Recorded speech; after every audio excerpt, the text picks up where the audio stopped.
Good morning. It's good to see each of you here today. I appreciate you making this a priority in all that you do. I know it's a busy time of year. There's a lot going on, but I think we are going to be really fortunate to deal with a very important topic as we begin here. I want to ask everyone, if you would, just for a moment, let's pause and say a little prayer this morning. Dear Heavenly Father, we come to you today and ask that you open our ears and our hearts and our minds to hear one another, to listen closely to the opportunity that we hold, that you have endowed each person here with very unique talents and information to bring to us, and to help each of us that have been appointed to this committee to listen well, to look through the eyes of opportunity and realities of things that we can do to really give life and change and help others to live full and successful lives. In your name we pray. Amen. So thank y'all once again. I'm going to ask before we get started, first of all, if anyone who is presenting has a presentation you haven't brought that yet, we could load that up. Sarah Arroyo is here and will be doing that for us. If you haven't, or if you come in the room and you have one, we'll try to get that going to make sure. I know we have one, but just want to help in any way we can to make sure everybody gets all the information they need. So first of all, I want us to go around and introduce the whole panel up here with each and every one of us, and let us tell a little bit about ourselves, where we live, what we do, what probably brought us to this point, the great opportunity the speaker has given each of us to be appointed for this discussion. So I will start on the end. First of all, I want to tell you too, Representative Dickerson is not here today, and she is in Washington, D.C. at a very important conference as well, and hopefully she will share some of her Georgia wisdom with those who she comes in contact with. So she's working for all of us as well today, and we'll catch up, I'm sure, online. The good thing about this is that everything is archived, so hello to everybody out there who's listening. I hope that you will also benefit and help us in this discussion. So if I could start with Representative Oliver. Good morning. Oh, let me turn your microphone on. Good morning. Let's try that. Good morning. Thank you very much for the opportunity to be here today and join all of you in this important topic. I represent House District 82, which is in Middle DeKalb, and I'm very pleased to be appointed to this committee. Thank you. Good morning, Wes Cantrell, House District 22, which is East Cherokee County, South Forsyth, and a little bit of North Fulton. Excited to learn a lot today about how we can set kids on a positive trajectory from the beginning and help figure out some of the issues they might be facing as early as possible, so we can make the necessary adjustments to set them up to be successful. So thanks for being here. Good morning. My name is Robert Dickey, and I represent District 140 right in Middle Georgia, 5 counties there. So I'm glad to be here as well to learn. But I've been very interested in the early childhood education for quite some time. Being chairman of K through 12 appropriations, I've been to many meetings in state and out of state about a lot of this topic. So very excited to be a part of this, Chairman Dempsey. Thank you. Thank you again to each of you. So I'm Katie Dempsey. Privileged to chair this committee and to work in this field a good bit. My background is in early childhood education, a grandparent of 7, so understands. As a matter of fact, Chairman Dickey and I bumped into each other in Macon as we were both going in to take our grandchildren into preschool. So that was a good thing last week to see each other and know that we were doing our grandparent duty. But, you know, I do firmly believe deep in my heart that if we do not have a good start, it's probably harder to ever catch up. So I will pass it off next here. Hi, my name is Sarah Arroyo, and I work in the House Budget and Research Office, and I have been assigned to staff the study committee. You have a, what age child? Oh, what job at HBRO? Okay, so I do K-12 appropriations, and then I also do retirement standing committee. And she's the mother of a little one. Yes. Oh, yes. I have Yeah. a 5-year-old. Yes. So it matters. Yes, and I think I'm going to punch 13. I'm hoping that's right. That should be it, yes. My name is Lori Brill, and I'm part of the Legislative Council's office, and I just want to let you know that I think it's a privilege to be here. I'm very interested in this topic, so I'm looking forward to today. Great. Thank you. Well, we will jump right in here. Just to kind of bring everybody up to speed, too, on House Resolution 421 that passed and was signed this past year. It focuses a bright light on the concern with early intervention and prevention of mental health problems in children and adolescents. In the first years of a baby's life, more than 1 million new neural connections are formed every second. Grasp that just a minute. I know some of you experts know that, but every second. Babies' earliest relationships and experiences shape the architecture of their brain. Early social, emotional health influences physical development, their health, cognition, and language and literacy skills. While positive early childhood experience promotes strong emotional health, negative experiences can adversely impact brain development with serious lifelong consequences. During the infant and toddler years, there are many opportunities to promote social emotional health and to treat that early intervention, to treat mental health conditions before they manifest into more severe problems later in life. Over the course of the next 5 meetings, this committee will dive deep into how the state's efforts might impact the crucial time in a baby's life and the best start they can possibly have. The objective of this first meeting will be to introduce us all to infant and toddler social emotional health and explain the importance of promoting healthy social emotional development. So with that, we'll get started on our agenda. And I want to make sure that everyone realizes that this is very much a discussion. I want us to be able to ask questions. When you feel you should, just punch your button. We'll find an appropriate moment to break in and to ask a question and to try to stay on that. It's a hard topic, no doubt, and it's one of those, I think, that is overlooked by many, like what could possibly be happening 0 to 3? You know, everybody's fine, everybody's good, you're just in the loving arms of your mother. Often that reflects our own personal experience, because that is not the case in today's reality. There might not be the mother or the father or many of the influences that need to be there. So we're going to start off, first of all, with an introduction. I want to, first up is Jamie Colvard from 0 to 3. She is on the staff at 0 to 3, and where there are national experts on infant and toddler social emotional health. Jamie is going to come to us, I believe, and provide what infant and toddler social emotional health really is. It's a big, I know I keep rolling it off of my tongue, what it really is and the context for how this work can be supported. I want you to know a little bit about Jamie, though, too. She's that senior technical assistant specialist with 0 to 3 Policy Center, supporting state and community leaders to develop comprehensive early childhood systems that support young children and their families.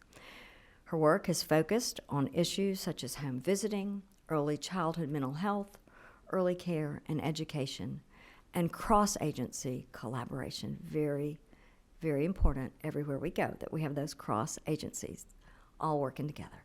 Thank you so much, Jamie.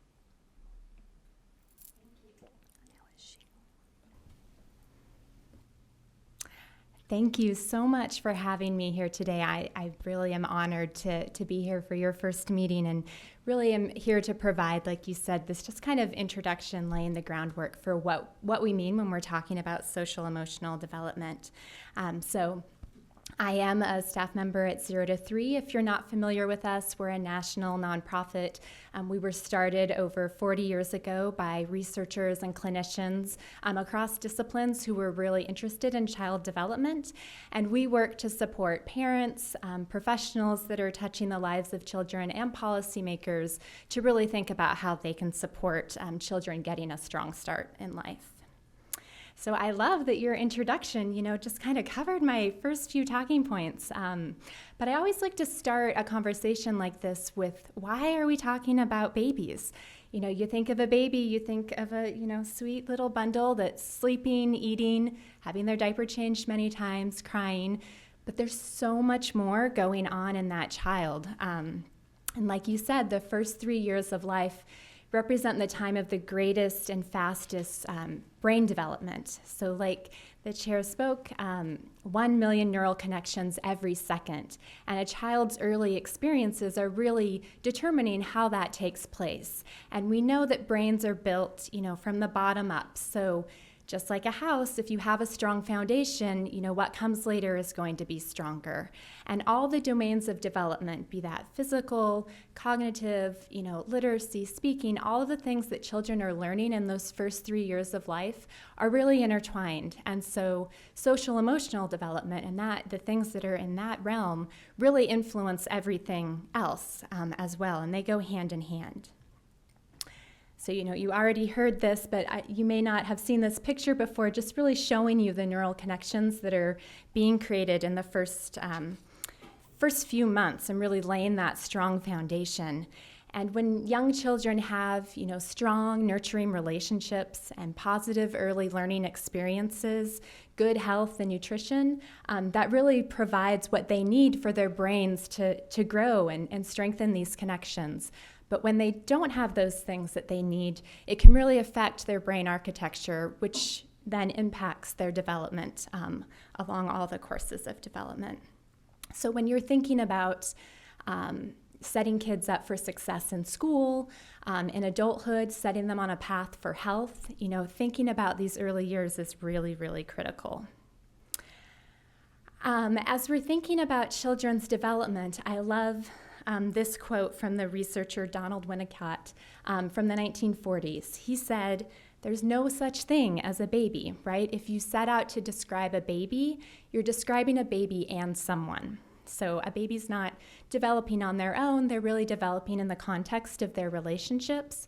So when we're thinking about how we can support their healthy development, we really need to think about all the people that surround that child, their parents, grandparents, siblings, neighbors, friends, caregivers, and think about how we can support them to support that child. So that's why we're talking about babies. Let's dig into what social emotional development is. So 0 to 3 defines social emotional development, or infant and early childhood mental health, as a young child's capacity to experience, regulate, and express emotions, form close and secure attachments, and explore the environment and learn, all within the context of their family, community, and culture. But I will admit, that's a pretty formal definition. So what does it really mean? So what is healthy social emotional development? It's a sense of confidence and competence. Those are my kids on that slide. So since I'm a parent of young children, you'll hear examples from them throughout this talk today. But so a sense of confidence and competence, what does that look like for a young kid? It's taking joy in successes and in learning new things. So my oldest daughter, I can remember when she was about 1.5 years, she loved to play with cups, the little stacking cups. But the thing that she took the most great joy in was when she learned that she could put one on her foot and balance it there. And the look on her face of just pride when she actually got it to stick on her foot, and then us responding with encouragement and laughter and praise meant she did it for everyone all the time. And so just seeing how a child kind of gains that competence and the confidence that they're doing something great is really lovely. Curiosity. We know that a curious child is one who wants to learn, right? And if they have trust that the adults in their life are there to help them when they need support, that their needs will be met, or they can turn to them if they're scared, or if they're having trouble doing something, they feel safe to explore. So for a really young child, that might mean that they're crawling away from their parents to explore what's happening elsewhere in the room. For an older child, it might mean they feel, safe as a toddler going into a childcare or preschool setting and, going and meeting other children, or feel safe with a different caregiver. The ability to develop strong relationships. This is an ability that grows. Obviously, when babies are little, they're not, they don't have best friends, but you see them growing in their ability to communicate. So a young child might be playing peekaboo with their parent, and then, playing patty cake as they develop those sort of motor skills. You see toddlers at first playing next to each other. They don't really engage with each other, but they'll play sort of sitting next to each other on their own. And then you see that growing to the ability to cooperatively play. So playing together with blocks or something, which may lead to fighting over toys, but that's all part of development.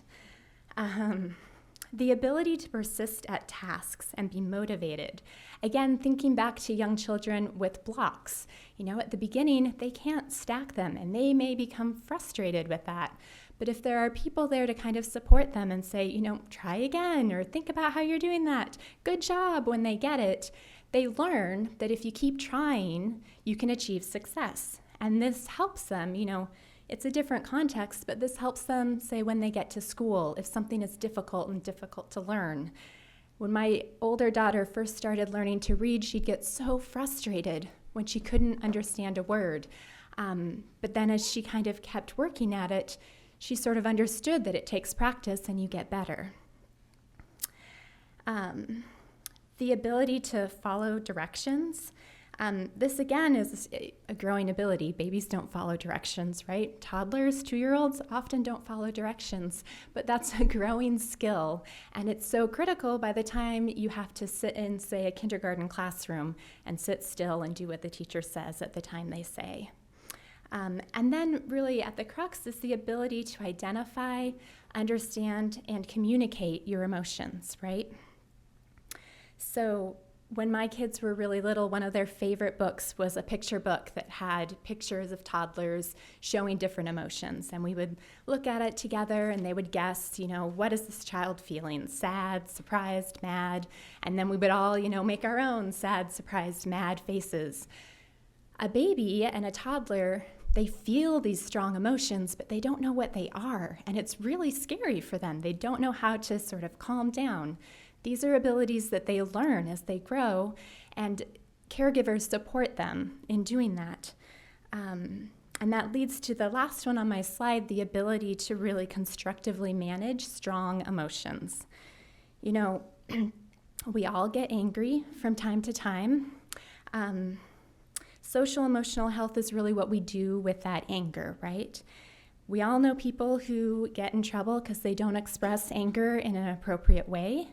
A young child in their social emotional development, it's their job to learn how to feel anger or sadness and how to sort of self-soothe and comfort themselves or turn to an adult to help them do that, right? And that's a growing skill. And we may not love it when it's a 2-year-old, and they can't do that yet, but we understand that that's sort of their path to development. And we know that as adults, how we manage our own social emotional health, it really depends on those skills and those abilities we learned in the first few years of life. And we know that sort of these characteristics, having trust that there are people to help you, being curious, being able to persist and be motivated in doing things and in learning, that's what leads to healthy relationships and school readiness and the ability to sort of learn once you're in school. And I just want to reiterate, feel free to interrupt me if you have questions or comments. So as I was thinking about this, I was reflecting on all the kids that are going back to school right around this time. And children entering kindergarten go through a kindergarten readiness assessment. So I pulled up Georgia's because I was curious to see how much similarity there was with sort of what we think of when we think of social emotional health. And I, thought it was great that there's so much similarity here. And I really love the way that it's described in the kindergarten readiness check. So there are 3 areas that are part of that sort of assessment. This is how teachers sort of understand how they can best support children's learning in their classrooms. So this is done at the beginning of kindergarten to kind of help them support the child and understand where they are. So in addition to the areas of, English language arts and math, they look at foundations of school success. And I love this line in there because it so perfectly captures what social emotional development is. It said, these attributes and skills, while often viewed as non-academic, are really leading indicators of students' progression towards future academic success. And I think if you ask kindergarten teachers, these are the things that, make for a classroom where children are ready and able to learn. Did you have a question? Okay. Now, parenting is hard for everyone, right? As a parent, I constantly feel like I don't know what I'm doing, and as soon as I figure something out, my kids have moved on to something new, and I don't know what I'm doing again, right? So even under the best circumstances, the best parenting, the best economic circumstances, things can go awry with social emotional development, or things can be difficult. There's so many things that could be impacting a child's behavior. Maybe a child gets overstimulated really easily, and something that wouldn't bother one child really bothers them. Or maybe they have sensory issues, and one of my daughters has that, where if her sock is not lined up perfectly, there's going to be a tantrum for a very long time. So, the reasons for behavior are endless. The crux is really how the adults surrounding that child are able to support them. And it is important to know that sometimes infants and young children really can experience serious social emotional problems. As you see on the slide, it's estimated that 9.5 to 14.2% of children aged 0 through 5 experience an emotional, relational, or behavioral disturbance that can be diagnosed and requires some sort of treatment intervention. And so, it's just in thinking about supporting young children, it's both supporting their healthy social emotional development, sort of preventing disturbances, and then when they do occur, making sure that they and their family receive the treatment that they need. I don't want to spend a lot of time on this, but I wanted to briefly just show, children who live in families experiencing parental loss, substance abuse, mental illness, or exposure to trauma are at higher risk of developing social emotional problems or disorders. And the stressors of poverty we know can multiply these risks. I want to also remind you, like we said at the beginning, the child's growing up in the context of their relationship. So if a new mom is experiencing postpartum depression and it isn't identified or treated, that impacts her ability to, interact with her child and read her child's cues. And so it's important that we are giving family members the support and the treatment that they may need. What does it look like? What are early warning signs of social emotional problems? Could be developmental delays, could be inconsolable crying, a lack of seeking out comfort, maybe if a child has learned that that's not going to be reciprocated, a lack of curiosity, not wanting to crawl around and explore. And then there's just a few examples on the slide of some of the diagnoses that are appropriate at this age. So when social emotional health is compromised, so too is development across physical development and health, cognitive skills, literacy, even children's approach to learning, and then therefore their readiness to school.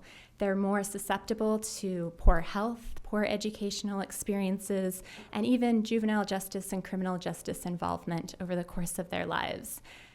Research shows that young children who don't achieve the early social and emotional milestones perform poorly in the early school years.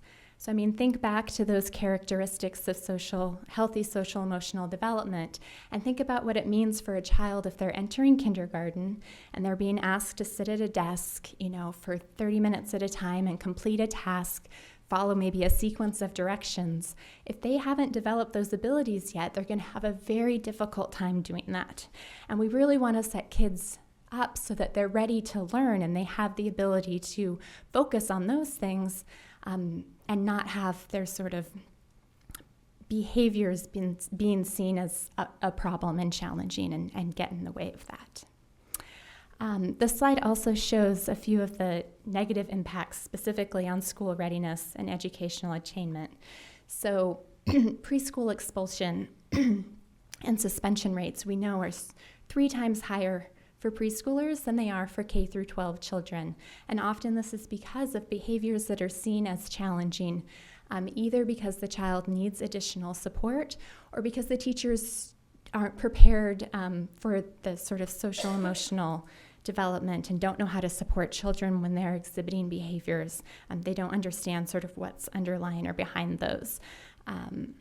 And children who are expelled in preschool, that sort of sets them on this terrible trajectory. They're more likely then to have increased days of absences. They're more likely to have poor educational attainment, both because they're missing school or their family may have to find different childcare arrangements. It really has horrible consequences. And we also know that there are great disparities in how that is used. We know that children of color are more likely to be expelled or suspended, as well as boys.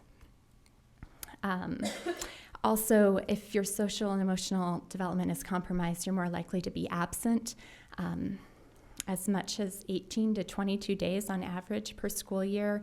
You're more likely to repeat a grade and drop out from high school. But intervening early can help. So, like you alluded to earlier, investing early can both put a child on the right trajectory for healthy development. It can also save money for the state in a variety of systems because you're not having to sort of deal with the later manifestations of those problems. So just a few ways of doing that. Screening for social emotional development at well child visits.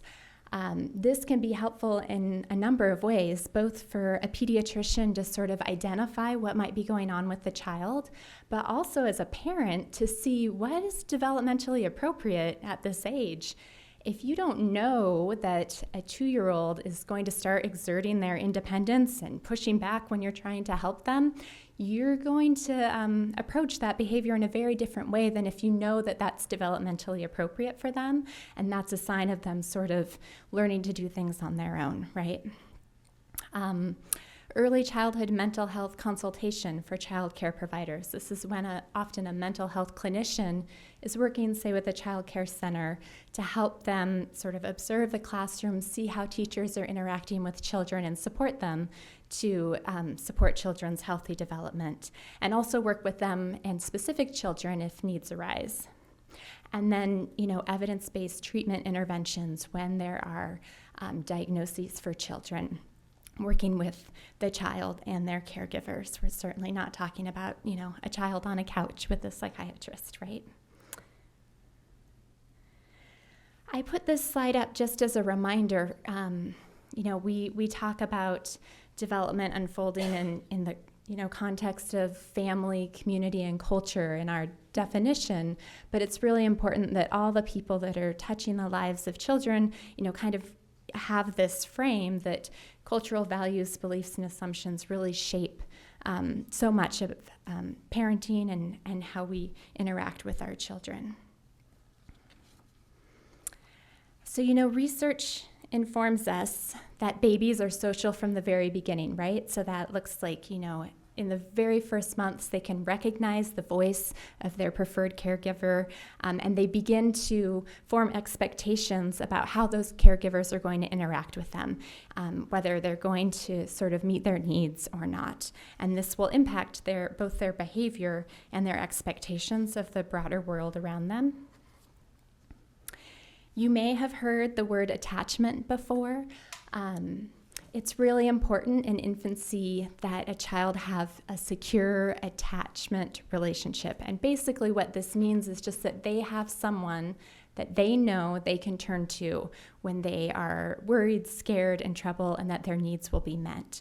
And really, just the crux of this is that secure, nurturing relationships are what enable children to thrive, to explore, and to learn.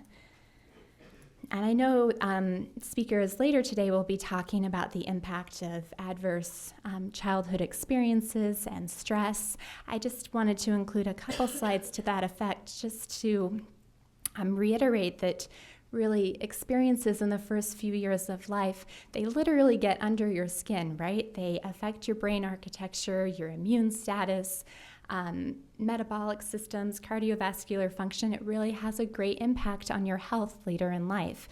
And so, if we can intervene early and make sure children have the supports they need, we're setting them on a path towards success.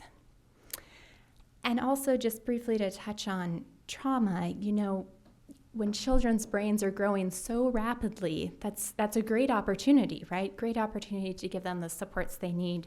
It's also a time of great vulnerability, and so thinking about traumatic events, things that could affect anyone, a car accident, a loss of a parent, a natural disaster like a hurricane or an earthquake, these have impacts on young children. It can be easy to think, oh, that's a 2-year-old, they're not going to remember, but we know that really they do, that in their body, right? It affects how they deal with stress later in life, and it can affect how their brain develops. And we know that sort of if you have relationships around you that are caring and nurturing, that can really buffer the effects of traumatic events. The Center for Social Policy has developed this list of protective factors that research has shown lead to healthy child development. And I put these up here just, to build on what I just shared, that, there are so many things that can mediate the effects of stress and trauma for young children. These are things like parental resilience, social connections. We know families that are socially isolated, that's stressful if you don't have someone to turn to for help, if you don't, have someone who can watch your kids for a bit so you can get out, or you don't have someone to ask, gosh, my child is doing this thing that's really strange. I don't understand what it means. That can be really, really difficult. Having concrete supports to meet needs, a knowledge of parenting and child development. So what should I expect at this point in time from my child, and how can I support their continued growth? And then just social and emotional competence of children. If children are along the path of healthy social emotional development, that helps them then if they're faced with, say, a hurricane or some other traumatic event. So really this all drives to the idea of behavior as a form of communication, right? So all behavior has meaning, and it's driven by your brain. A hiccup could be a sign of overstimulation in an infant. A toddler who's going like this, they don't want to interact with you right now, right? And so for the people surrounding a child, what's important is that they can sort of interpret what that behavior is communicating. So think of a 1-year-old who's in a room with another child who's playing with a truck. And his language skills aren't developed enough yet to say, I want to play with that truck too. So what might he do? He might look at the truck, he might point at it, he might scoot a little closer to the boy, he might start to cry. So the adult in this example in the room, it's sort of up to them to understand that all of those behaviors are showing a desire to play with the truck, right? And we may not always like the behavior that a child is exhibiting. Say if that little boy went and grabbed the truck away, we wouldn't love that. But we need to shift from sort of an outside focus on the behaviors to an internal focus on the feelings and thoughts driving them. And I like to think of an iceberg when you think of behavior, because what you see at the top is the behavior that's being exhibited, but everything underneath are maybe the skills that have yet to be developed or a potential unmet need, all the things we've been talking about, stress, caregiving, all of that is underneath. And so it's important that we sort of think about that. So I wonder if you can just pause and reflect for a minute and think about a time when a child's behavior seemed erratic or unexpected, but then led to this great aha moment. I don't know if anyone wants to share.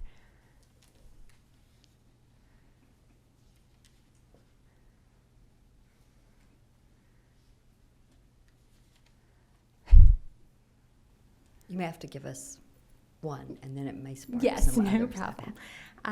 Well, I was recently talking with a coworker of mine who has an 18-month-old, and she was telling me how her daughter recently had stopped wanting to get dressed in the morning. She'll excitedly pick out her clothes, but then she refuses to put them on.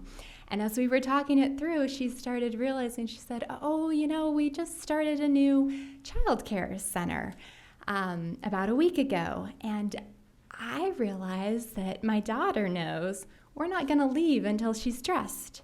And so if I don't get dressed, I get more time with mom. And I don't have to go to this sort of new situation that I'm not entirely comfortable in yet.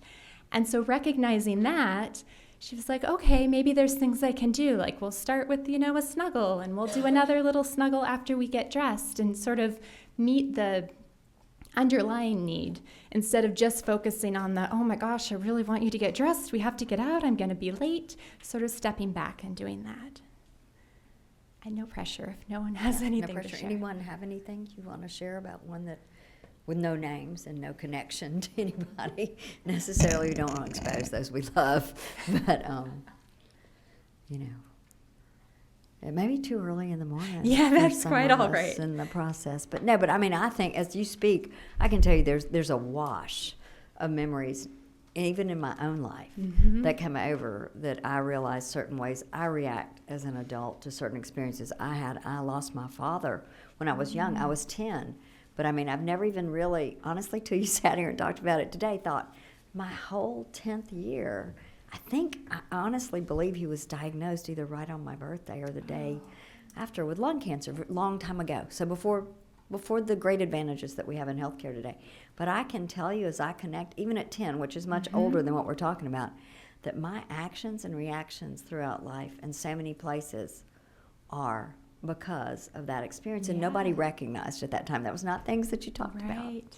Not at all. I have a good friend who in the last week suddenly lost a husband and has children in that age range. And one of my goals is to try to continue to reach out to her, realizing that there is such importance in conversation and watchfulness today that really didn't exist back in the 60s when I was growing up. So, I think we've come a long way. Yeah.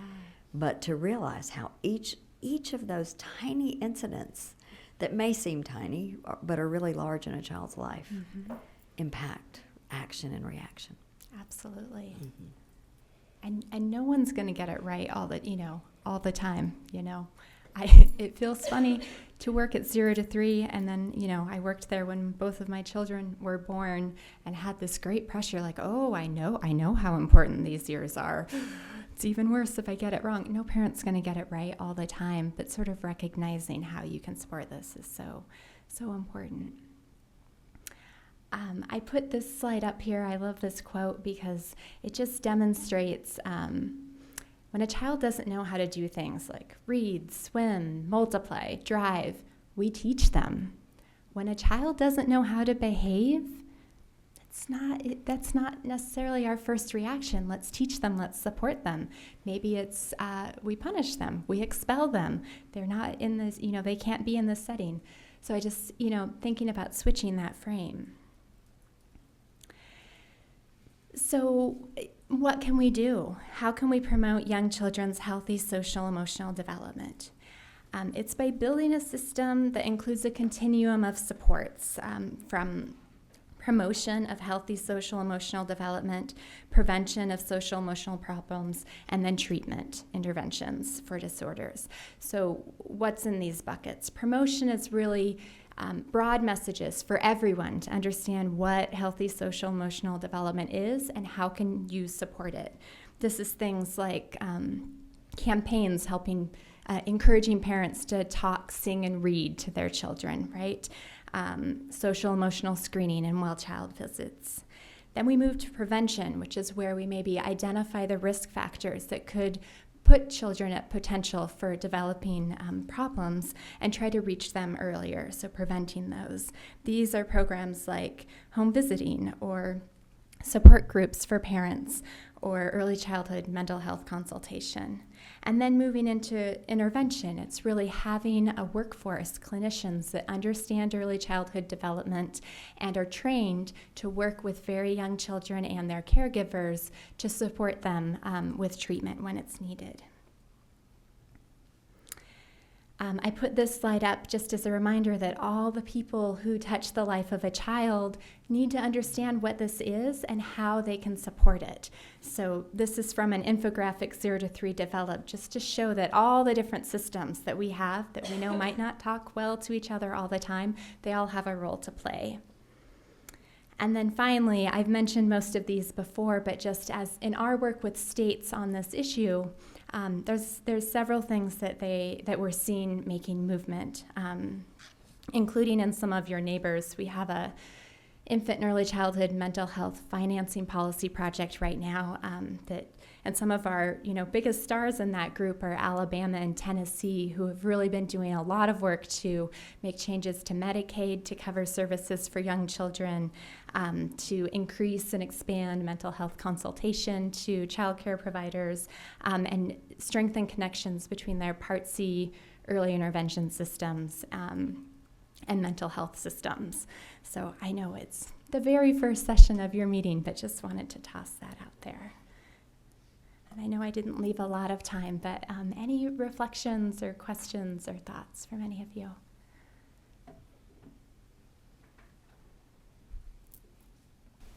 Representative Oliver. The next speaker may be able to answer this specifically for Georgia, but I'm curious about your 9.5 to 14.5 percentage of children that are having some form of delay. Where does that number come from? Yeah, very good question. And I'll say that, of course, it's on my other sheet. I can get you the actual citation. It's an estimate of a broad literature review. I can get you guys the paper if that would be helpful to see. Measuring is difficult, and not a lot of states have great specific data, partly because often they're trying to look at children being served, but they don't actually know who's not being served, right? Who may have an issue but is not.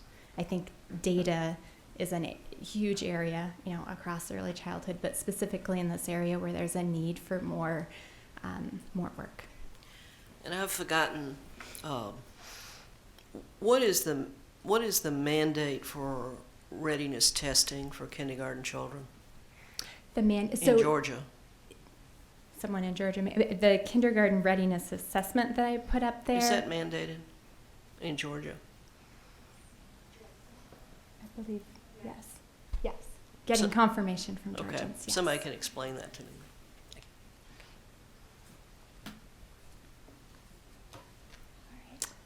So we can come back and revisit that with one of our What other is it? speakers. You keep asking that question, okay, Representative Oliver? Make sure. Thank you so much. Well, I want to thank you too. I want to thank you for a word that you use that's really strong and sometimes hard to hear, but it's expulsion.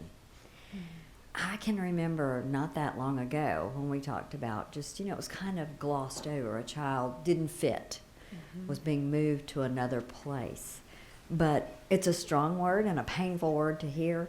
But I think it's really important to embrace the fact that just like older adolescents are expelled from school, that is what that is, that they have most likely tried everything they could in that facility. And it's become so disruptive and so detrimental that the child is expelled. It's strong. What did the Ken Nix bill do? What? What did Ken Nix's bill do on that issue?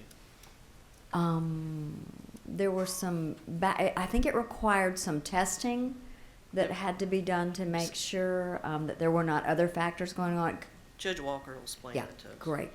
I'm just Great. saying, it requires, before you put a child out who is in the primary grades, you have to screen them for developmental issues. In Right. fact, you have to look at vision, hearing, language development, because we know that the behavior may be an indicator of some type of undiagnosed, unidentified disability that really needs to be focused.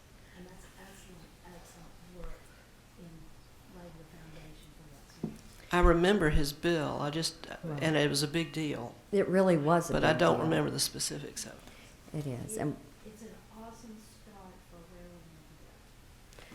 And I'll ask you when you get up to the microphone just a little bit, because I didn't want to interrupt you. You were going so well. But I know that's hard for some of those who might be following us online. So if we can kind of come back to that again to make sure you hear, that everyone can hear that as well, because it is very important. There have been children that have been dismissed from situations when really there could have been some much better steps taken to help that child. If you can't see, if you can't hear, you certainly can't find the pathway. So, any other questions or comments? Thank you so much. Thank you so much. And thank you for what 0 to 3 is doing. I know we're just beginning to learn more about it in Georgia, and I think you're going to be a good partner and friend to us. I appreciate that very much. Okay, so we will transition to our next speaker, someone that I think probably most of us know here in the room. Very strong advocate for children, Dr. Erica Fenner-Sitkoff from Voices for Georgia's Children. And so I'm going to transition you to the table. That's good. We'll move that microphone there. Just a little bit of background. So Voices works with many behavioral health initiatives, particularly for our children, and looks at the lack of behavioral health services for children in Georgia. This is going to be a time for us to get together here and set the framework for a deep dive into the workforce development that we'll talk about later in our committee work. Dr. Sitkoff is Executive Director for Voices for Georgia's Children, which is a nonprofit child policy and advocacy organization. Yeah, beep, beep. So thank you. Thank you for bringing all that you represent to us today. Thank you. Good morning, everyone.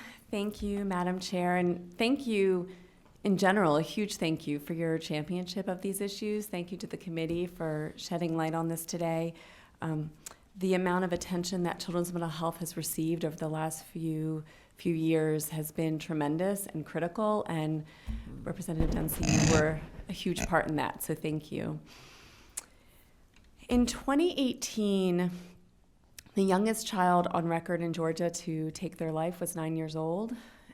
Increasingly, we're seeing children as young as 4 and 5 in the emergency departments with self-harming behaviors. So the idea that we're here today now to focus on starting early in promoting positive social emotional development is more critical now than ever before. And I also want to thank the Georgia Early Education Alliance for Ready Student Skiers, who's a strong partner of ours and leader in bringing this issue with young children to the forefront. As Representative Dempsey mentioned, Voices for Georgia's Children, many of you know us, but for those of you listening in that may not, we are a nonprofit child policy and advocacy organization. We work on all issues across child well-being because we recognize the importance of the intersection between all those areas. And I will say, no matter which area we're focusing on at the time, healthcare access, early education, juvenile justice, child welfare, mental health, and social-emotional development is consistently rising to the top, which is why it's an area that we focus on. And just personally, I'm a licensed clinical psychologist. That's my background, so I'm particularly honored to be here with you all today talking about this.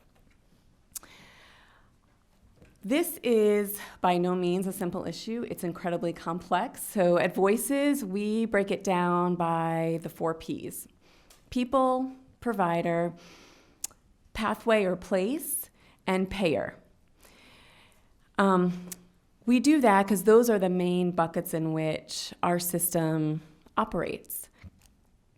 So a few months ago, we set out to develop a tool that would be helpful to explain the different pathways, that part of the 4 buckets, in which families can access services.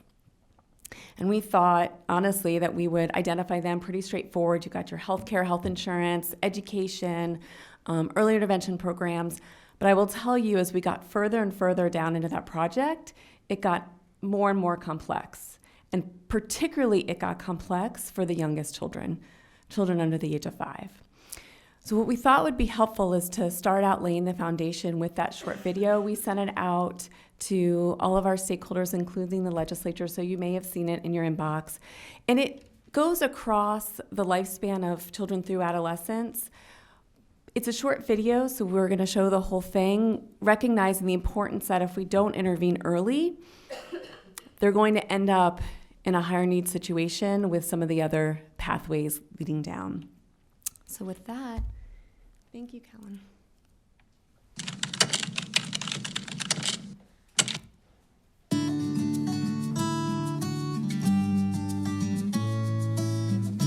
The saying goes, children are 30% of the population, but 100% of our future. So to protect the future, we feed kids and clothe them, give them shelter and education. We try to make sure they have haircuts and baths, and safe places to live and play. We take them to the doctor for their bodies and the dentist for their teeth. But what do we do for their minds? Believe it or not, a child's mental health from the very beginning can affect everything from their physical health to success in school, work, and society. With that in mind, I want to share a few useful statewide resources to help you help your baby, child, or emerging adult have good mental health, no matter the age or stage. Let's start with infants, babies, and toddlers. For years, people thought that mental health was not relevant to children this young. But guess what? Even newborns can face long-term mental health challenges if they do not receive the attention, nurturing, healthy environment, or developmental screenings they need. What's available for these small children? Children First in the Georgia Department of Public Health is a great first step. It is the entry point into all public health programs and services for children birth through 4 years old. Children First will do a preliminary assessment of child and family needs and then, if necessary, direct the family to appropriate service options such as the Babies Can't Wait program within the Department of Public Health, Early Head Start, and Head Start programs, which we will talk about again in a few minutes, or recommend your child see a provider. How do you contact Children First? Call 1-800-300-9003 or search Georgia Department of Public Health Children First online. In addition, there are 3 basic paths to find mental health supports. 1, through health insurance systems, either public insurance coverage like Medicaid and Peach Care for Kids, or private individual or job-based insurance plans. 2, through education systems, namely early learning programs and schools. Or 3, through the Georgia Department of Behavioral Health and Developmental Disabilities when a child lacks health insurance or for children who are blind or severely disabled. Let's take the first one, finding help through a health insurance provider. Often the easiest way to find a mental health provider is by checking with the child's health insurance plan to see who is both skilled in working with children or teenagers and also in the insurer's health network. This is true whether the child is covered by public health insurance, like Medicaid or Peach Care for Kids, both programs implemented by the Department of Community Health, or private health insurance, which is overseen by the Georgia Office of the Insurance Commissioner. A child's health insurance provider can help you locate everything from mental health assessments to therapy to hospitalization.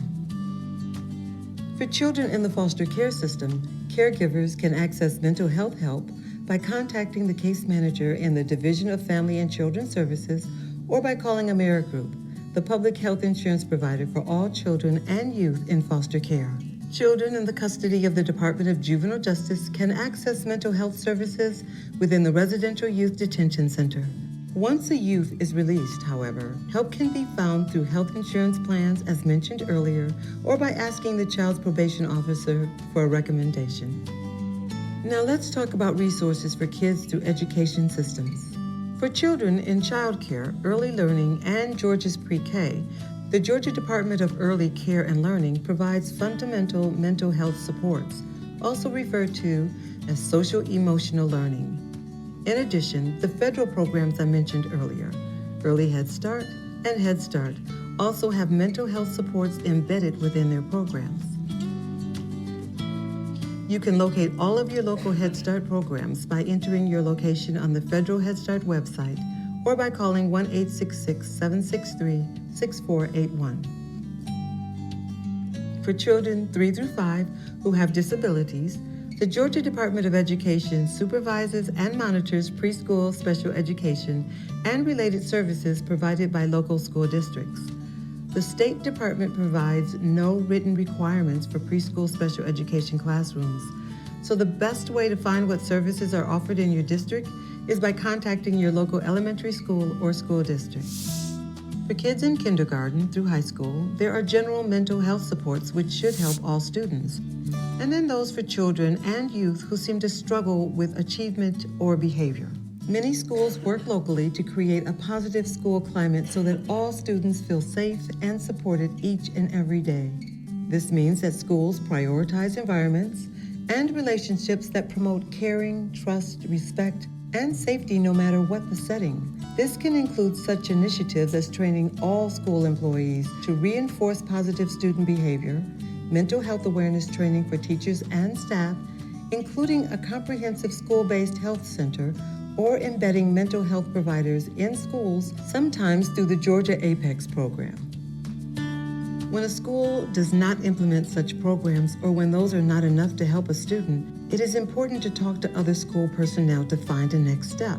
School social workers, nurses, counselors, and even some teachers can help a parent or guardian find even more help for their child. Additionally, and by law, all schools must have access to screening for disabilities, which cause a student to need special accommodations in school. A psychoeducational evaluation can identify mental health challenges as well as learning disabilities. This sort of assessment may be provided by skilled mental health providers referred by the school system or by an independent evaluator. The results can direct schools to provide helpful services for the child, such as an individualized education plan, known as an IEP, or a 504 plan. Either plan is designed to grant the child school accommodations and services to compensate for challenges from long-term or temporary physical or emotional challenges. But what if a kid is not covered by health insurance? In those cases, there are a couple of things you can do. First, you can see about getting insurance for your child. You can contact your local Division of Family and Children's Services office, known by many as DFACS, to see if your child is eligible for Medicaid or Peach Care for Kids. If your child is not eligible, you can look into adding him or her to a parent or guardian's existing health insurance policy. If a kid over 3 years old needs help and does not yet have access to health insurance, a caregiver can call their local community service board, a network of providers for the Georgia Department of Behavioral Health and Developmental Disabilities. Community service boards, or CSBs, are organizations across Georgia that help people who face mental health challenges or have developmental disabilities. While some CSBs may not provide the services some children need, all CSBs can help locate local pediatric mental health resources when asked. Another option is to call your regional field office for the Georgia Department of Behavioral Health and Developmental Disabilities, which can be found on their website. And finally, if a child or teen is in crisis, you can call the Georgia Crisis and Access Line, known as GCAL, 1-800-715-4225, or text the MyGCAL app available for download on Google Play or the App Store. When you call, be prepared to answer a series of questions about the child or youth's history and environment. This information helps the GCAL staff guide you to the right kind of service. But what if a kid is in crisis and there's not time for a GCAL assessment? Simply call 911. But we hope that by using the other resources in this video, we can help our kids avoid crisis altogether. In fact, we hope that the babies, children, and youth in Georgia can get what they need to grow up happy and strong in body and mind.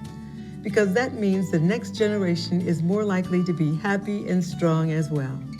Remember, kids are 30% of our population, but 100% of our future.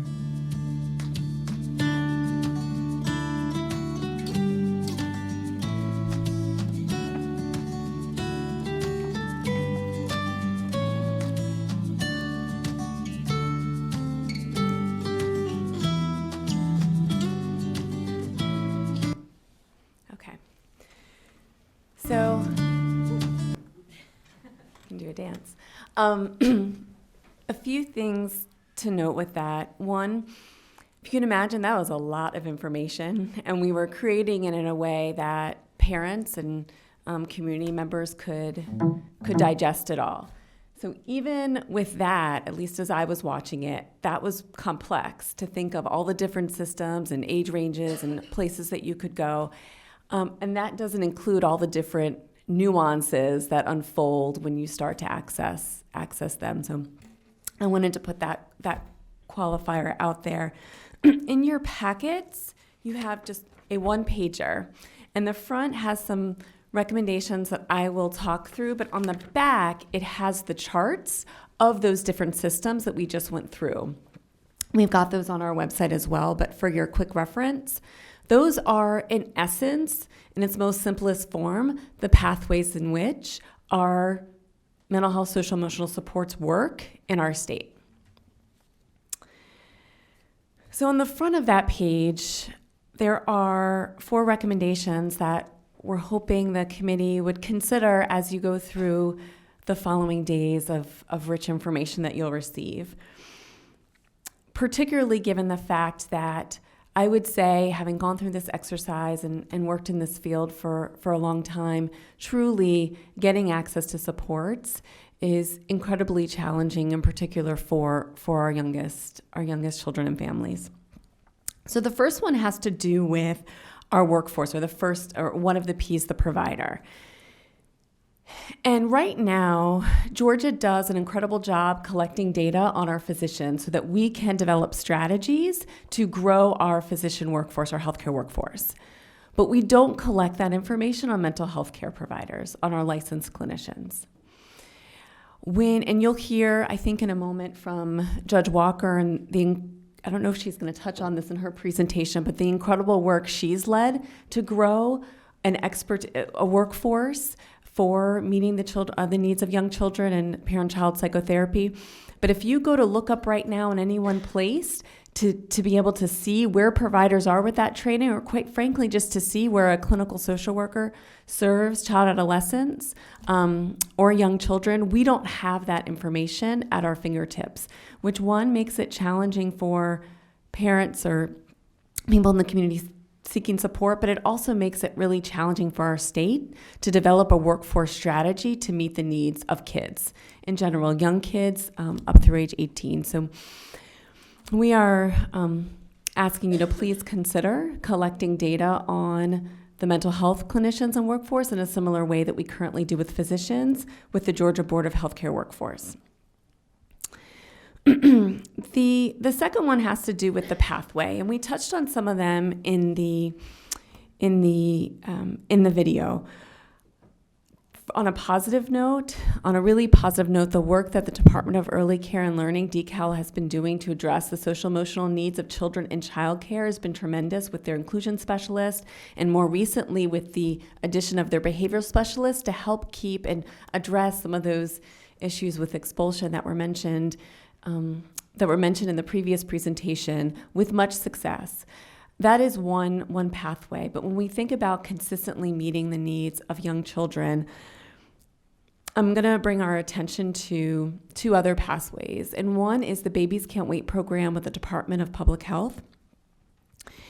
Right now, that program goes and serves children 0 through the age of 2. So once they turn 3, they're not eligible for that program anymore. But there's a lot of opportunity there. And I think it could be, and we think it could be incredibly helpful for us to do an in-depth evaluation of how the program currently operates, the specialization of providers they have and where they exist in the state to meet that need, the capacity that it has to fully meet that need, to better help address the question, Representative Oliver, that you raised about what is the true need and data of and how are we meeting it? Because it requires a specialization to address those needs of our children and really getting a better handle on what they are and how we're serving and the type of specialized providers across the state, I think would give us great insight and a path forward. And the other thing I want to mention with the pathway before I move on to number 3 is the Interagency's directors team and the system of care in our state. And that is for those of you that aren't familiar, it's a body of leaders in our state, both from state agencies that lead behavioral health in those state agencies, but also consumer representatives. It includes associations, American Academy of Pediatrics. It includes advocacy organizations like Voices, Carter Center, Gears. And it does a great deal of work in developing strategy to increase access to behavioral health, mental health services in our state. And historically, it started its strategy development for ages 4 and above. And we are excited that recently this body of individuals have paid much closer attention to younger children, and as they're embarking on their next strategic plan, they report up to the Behavioral Health Coordinating Council that Madam Chair Dempsey sits on, that there would be inclusion of younger children in that, and I think that's a great step forward in our state. Number 3 has to do with that payer, the P for payer, and how we pay for services. Right now, there isn't necessarily a policy that prevents clinicians serving children 3 years old and some of the strategies that were mentioned in the previous presentation. There's nothing that prevents that. Where the rubber meets the road is whether they can successfully get reimbursed for those services by health insurance providers, whether that be Medicaid or Peach Care or private health insurance. One reason for that is because often to justify the need for that service, one easy metric for that is that they have a diagnosis. They have a psychiatric diagnosis. Well, in really young children, that's not necessarily the thing that you want to do. You want to provide these early intervention services to prevent the need for something like that and the entry into DBHCD in later years. One strategy, and I think it was mentioned by the previous presentation that some other states have done, some of our neighboring states have done, is adopt diagnostic codes that are not part of that psychiatric system, but they're more developmentally appropriate diagnostic codes that clinicians can submit when they are looking to get reimbursed for these services and create a much more seamless and easier pathway to getting reimbursed. And those are the DC 0 to 5 codes, and I put a link into that in the one-pager to look at, but we've been talking with the state agencies to look into it, talk with Florida, talk with some of the other neighboring states that have done that. Some states have started and piloted that approach with different age ranges within that. So there's many opportunities for Georgia to experiment and see how that may work best for us. That's our third recommendation. And the last one has to do with people, which is why we're all here. And not just the little ones that we're talking about getting the services, but given the fact, and you've heard and you'll keep hearing over the coming weeks, the importance of that dyad, that dynamic between parents and their caregivers, and making sure that their caregivers are healthy and have what they need. And so our final recommendation is the consideration right now. New mothers are eligible for Medicaid healthcare coverage for 60 days following the birth of their child. And we think it would be helpful for the state to explore expanding that to 12 months, knowing the impact of postpartum, knowing the impact of other physical health needs that emerge after the first 2 months following birth. It's an important opportunity for us to consider making sure that new mothers are healthy, particularly through the first year of life, and are able to engage with their children in the way that they want to be and that we need them to be. One point of clarification before I open up to questions, to your question, Representative Oliver, about Bill 740 that passed 2 years ago. It actually starts the screening at kindergarten, so it doesn't impact 4-year-olds. So you know, I just want to clarify that. And any questions for me?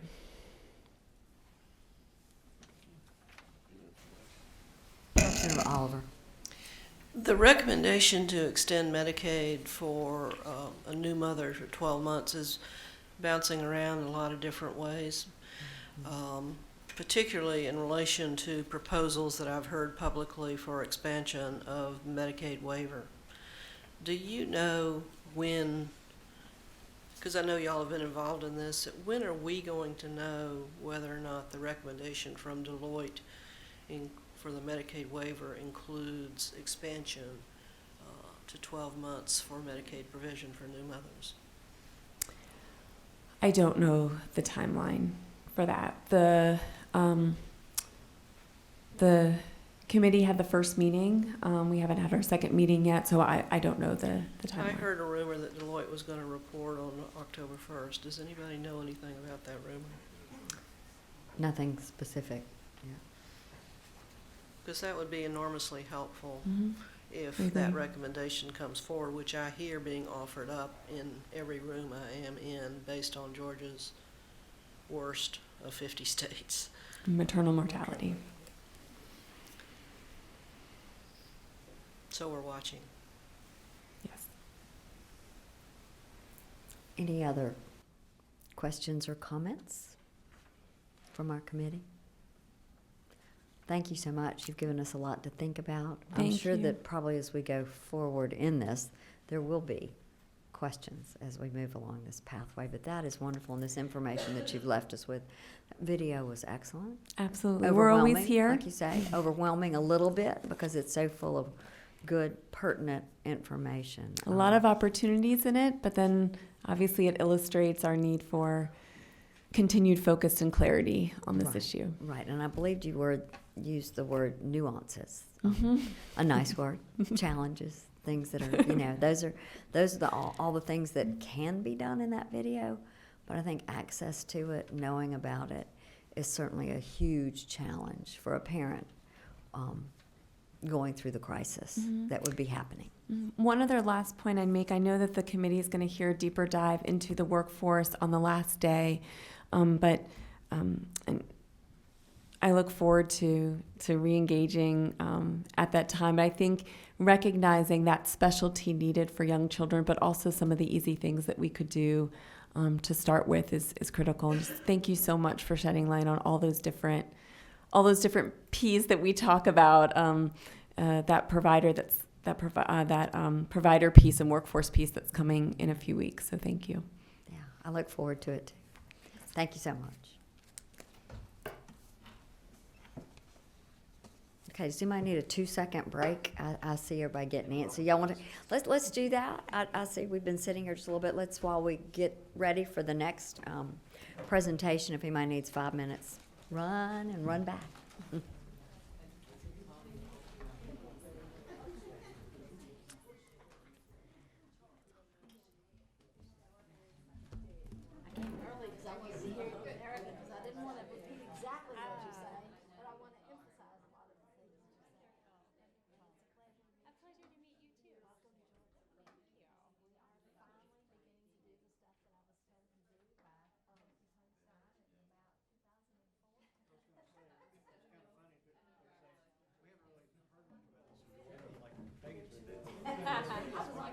You've been the voice. You're the person at the table. It's good.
Okay, let's see if we can get back on task here.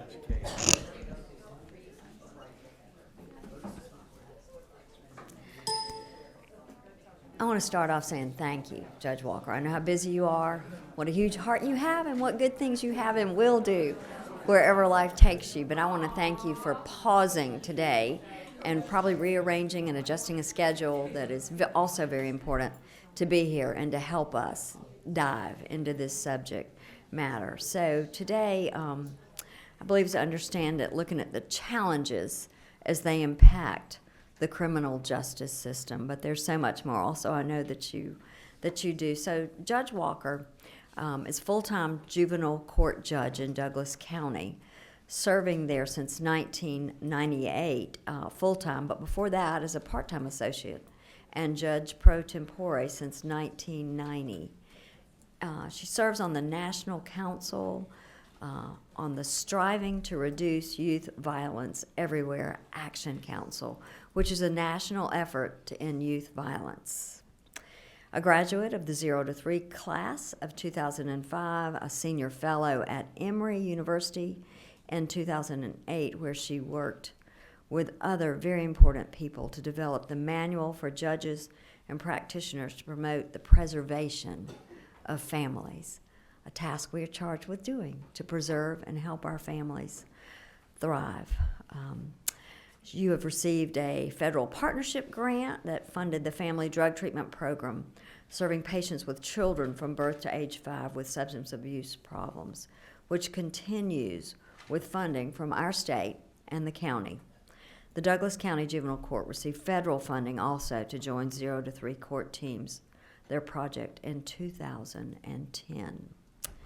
I want to thank you as you look into the broad reach of these issues beyond early childhood, as well as this very tight group, very special group of 0 to 3 that we're focusing on. I know you do that in your courtroom, and I know that you can enlighten us in ways that no one else can. So thank you.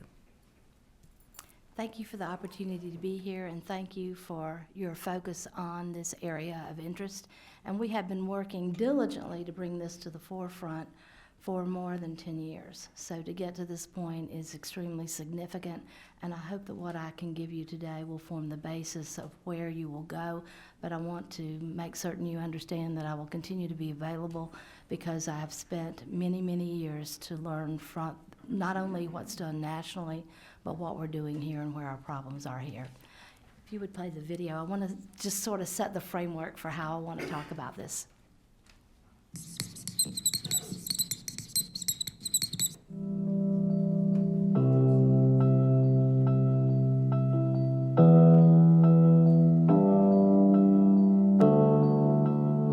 The road our child welfare practices have taken is not a long one.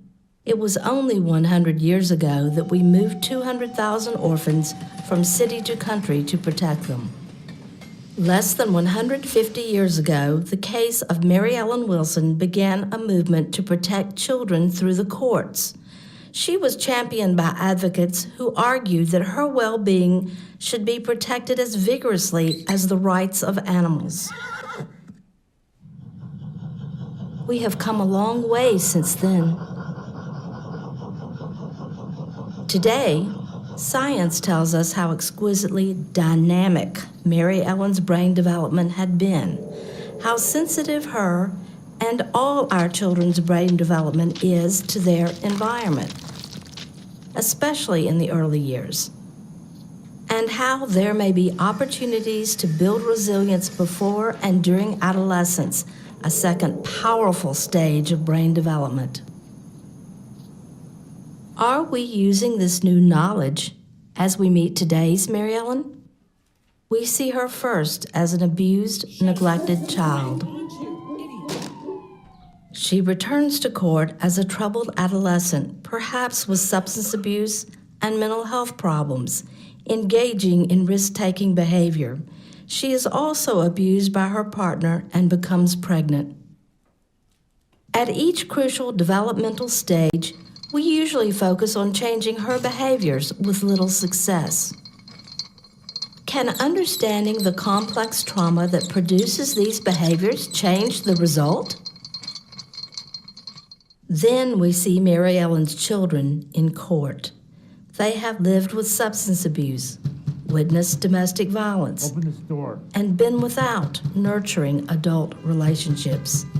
Their mother is unable to provide a safe environment for them. They too have suffered complex trauma, and odds are they will repeat the cycle. Had we understood the science of trauma and trauma-focused interventions, could this family's life have been different? Deciding where a child sleeps changes the life of that child forever. Whether we place a 3-year-old in foster care or a 15-year-old in secure detention. Our heavy judicial caseloads require us to make decisions quickly, using what legal tools our training has provided us. But today's rapid advances in science offer new tools. They identify risk factors, suggest targeted treatments, offer practices that promise effective family supports and interventions. A broken life for a traumatized child is not inevitable if we can bravely look at a Mary Ellen and her family at every stage of development and use science's new approaches like trauma-based cognitive behavior therapy, mentoring, and skill building. Can our courts eliminate poverty? No. Can we eliminate racism? No. Can we dismantle the structures underlying the violence and instability that traumatize our children? No. But guided by science, we can help build resilience. We can help buffer the effects of those social forces. We must educate our judiciary and other stakeholders to create science-informed policy and procedures that generate data and results which allow us to refine policy and practice on the bench and in the field. More than ever, we can exercise judicial leadership and help break the cycles of poverty and violence. So our work expands beyond safety and protection to healing and supporting the well-being of all of our children, their families, and our communities. That's our imperative now and in the future.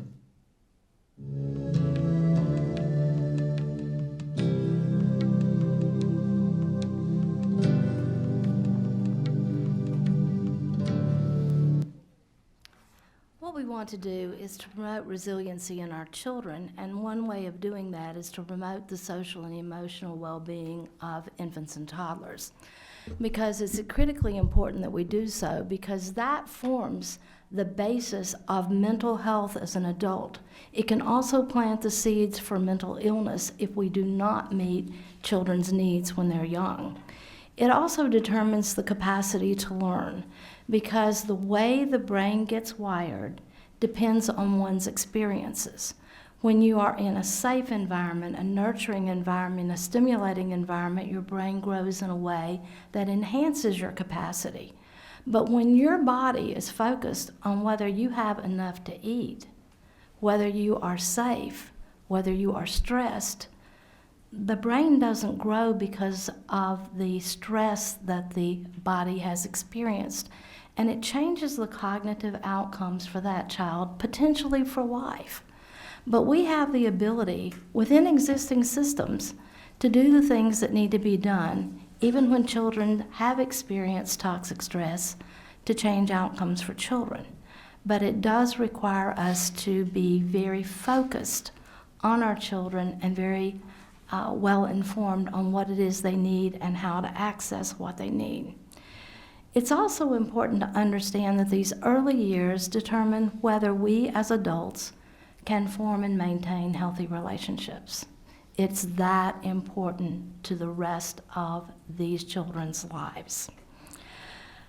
When we in Georgia made babies and children parties to the cases, it certainly helped us to be able to focus on the children because children come to court.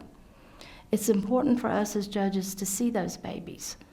I have the opportunity to hold the babies, and it's very important because you want to be able to see, are they making eye contact? What's their muscle tone? Are they responsive? Because you know how much trouble a child is in within the first few minutes of even holding a baby. I want to give you some examples about impact because my job is to talk about impact and how the impact of not meeting infant mental health needs moves us to the point of children ending up in the juvenile justice and then as adults in the criminal justice system. Well, what we see in terms of our children has a lot to do with how they're raised. I have a young teenage mother who's in foster care come in with her baby. And I ask her to come up so I can see the baby. It's very important for me to support her as a parent, encourage her as a parent. So I ask her, talk to your baby. No response. I ask her a second time, talk to your baby. No response. Third time I say, I've asked you to talk to your baby, and I don't understand. And she looks at me with tears in her eyes, and she says, I don't know how. So I took the baby from her, and I turned the baby around, and I talked to the baby and got the baby smiling and cooing, and the things that you think every parent does, but not when your mother's an alcoholic. And she had been raised where there wasn't that nurturing. There wasn't that engagement. And even though she loved this child, and she was a very good parent to this child, she had no idea how to engage this child. So that became our job as the adults, to teach her what she didn't learn from her mother.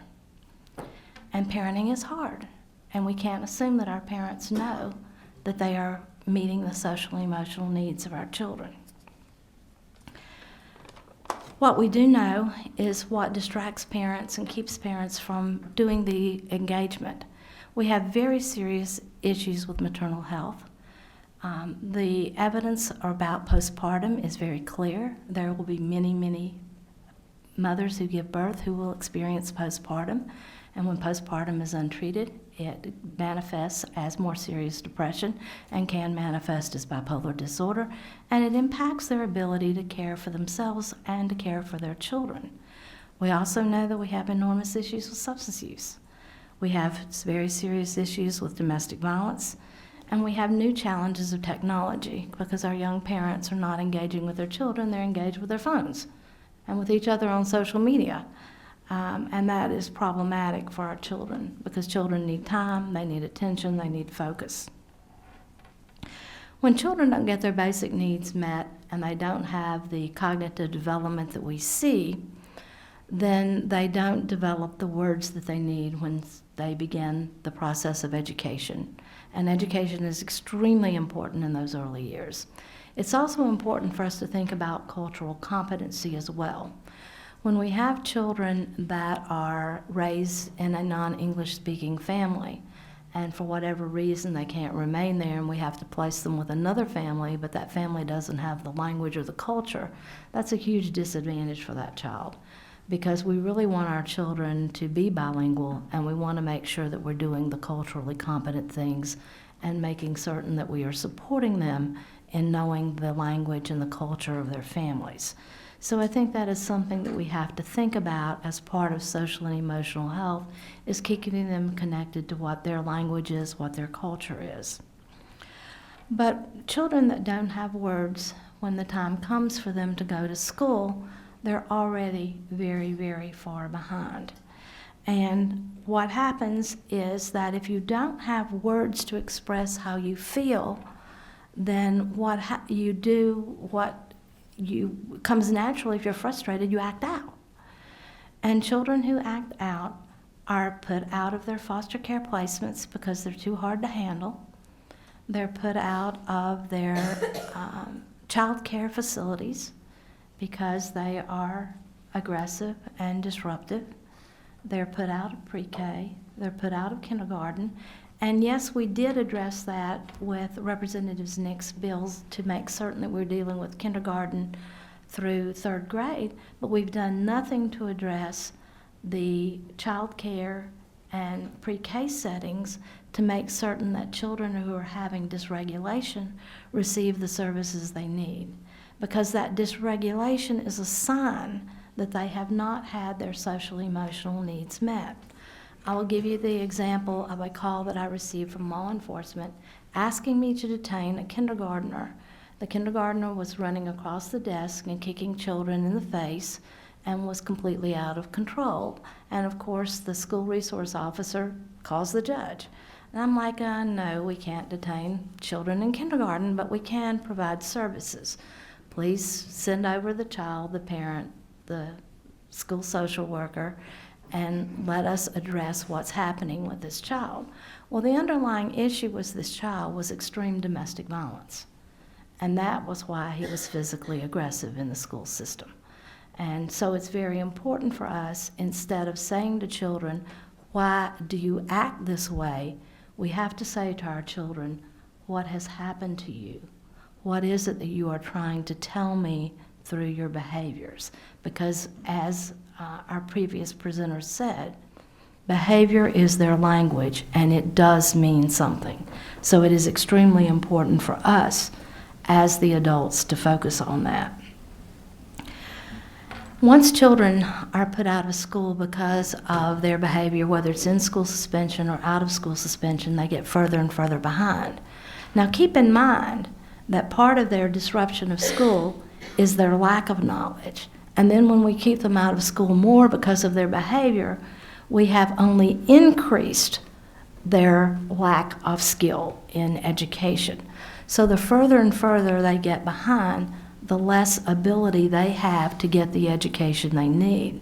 But the children who need the most education and who will benefit the most from the education are the ones who are not receiving it, the ones who are having this behavior dysregulation.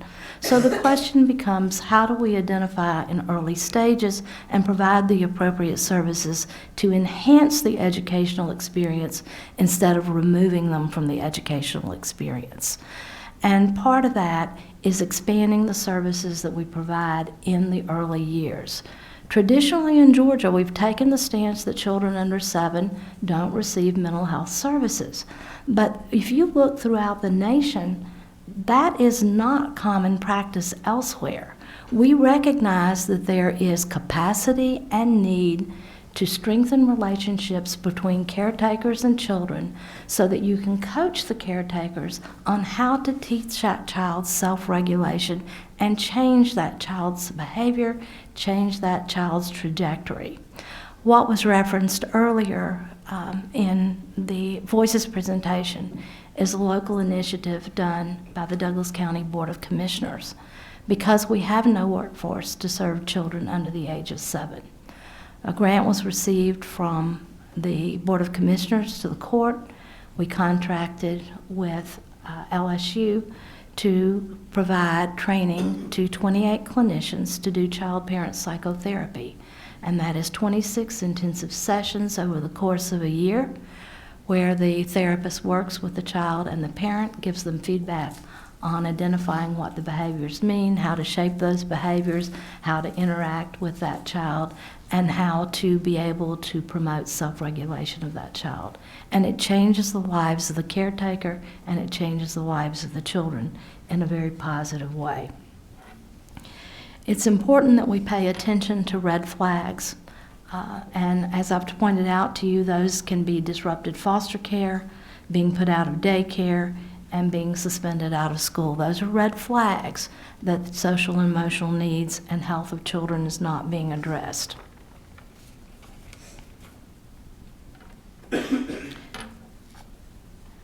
The risk that we take as children are out of school, and they're more and more out of school because they're behind, is that they learn to, when they hit middle school, the adults become less important in their lives and their peers become more important. They do not want their peers to know that they can't read. They don't want their peers to know that they have trouble with math. It's easier to be the class clown. It's easier to be disruptive and be put out of the class than to be identified as having a disability. So you will see those children being more and more out of school, more associated with negative peers because they're all out of school together. And what you will see in terms of their behavior is things like they will smoke. Now we call it vaping, which is very dangerous, as we know. Use of marijuana, experimental use of alcohol. We'll see property crimes and we'll see vandalism. But we also see early sexuality because they're out of school and they're engaging in sexual conduct, and that leads to early parenthood and basically generational, as we saw in the video, based upon my having seen this young child where she was initially, the basis of the video, this young woman was initially traumatized as a molestation by a neighbor, and then I would see her being truant, and then I would see her as a substance-using teen, and then I would see her as the mother of 4 children. And the problem is that she got very little education, had just struggled mightily, so any kind of treatment for her that was based upon group work and things of that sort was very difficult for her because she didn't have the educational foundation. And she also knew very little about parenting. Her solution to having a small car and 4 children was to transport 2 of the children in the trunk. And she didn't understand that that was certainly not even remotely acceptable. So it's important for us to do what we need to do in terms of recognizing where the red flags are so that we are getting them services. We also have issues that occur when our young people are out of school. They don't belong because they don't have the education and the abilities that their peers have, and they are drawn to the negative peers and ultimately can be drawn into the gangs. Because gangs give you a family, it gives you a sense of belonging, and it gives you power that you may lack if you have not been successful in our traditional educational systems. I also want to follow up with what was said about suicide. Unfortunately, since we are in the process of reviewing child fatality review, our suicides now have been as young as the age of 7. And it is extremely important for us to understand that when a child has social and emotional well-being and social and emotional mental health, we have created a circle of safety for that child because they're connected to a variety of adults. When we're seeing suicide in very young children, this is part of our signs of isolation and them not having the ability to know who or how to reach out. So that is a very serious problem in Georgia, and it's a very serious problem across all ages. But the last 5 years has been the first time that we have seen it in preteens and now in very young children. So we have to be cognizant of how important that is. We also see differences in girls and boys that impact what happens with social emotional health. With girls, there's more internalization, more depression, more substance use. With boys, there's more acting out, more physical behaviors. You also will see with girls, and sometimes with boys as well, cutting, and those are indicators of the absence of social emotional health. So what ultimately happens in the court system is I will have 1/3 of my caseload, which is the infants and toddlers, primarily around substance use and mental health.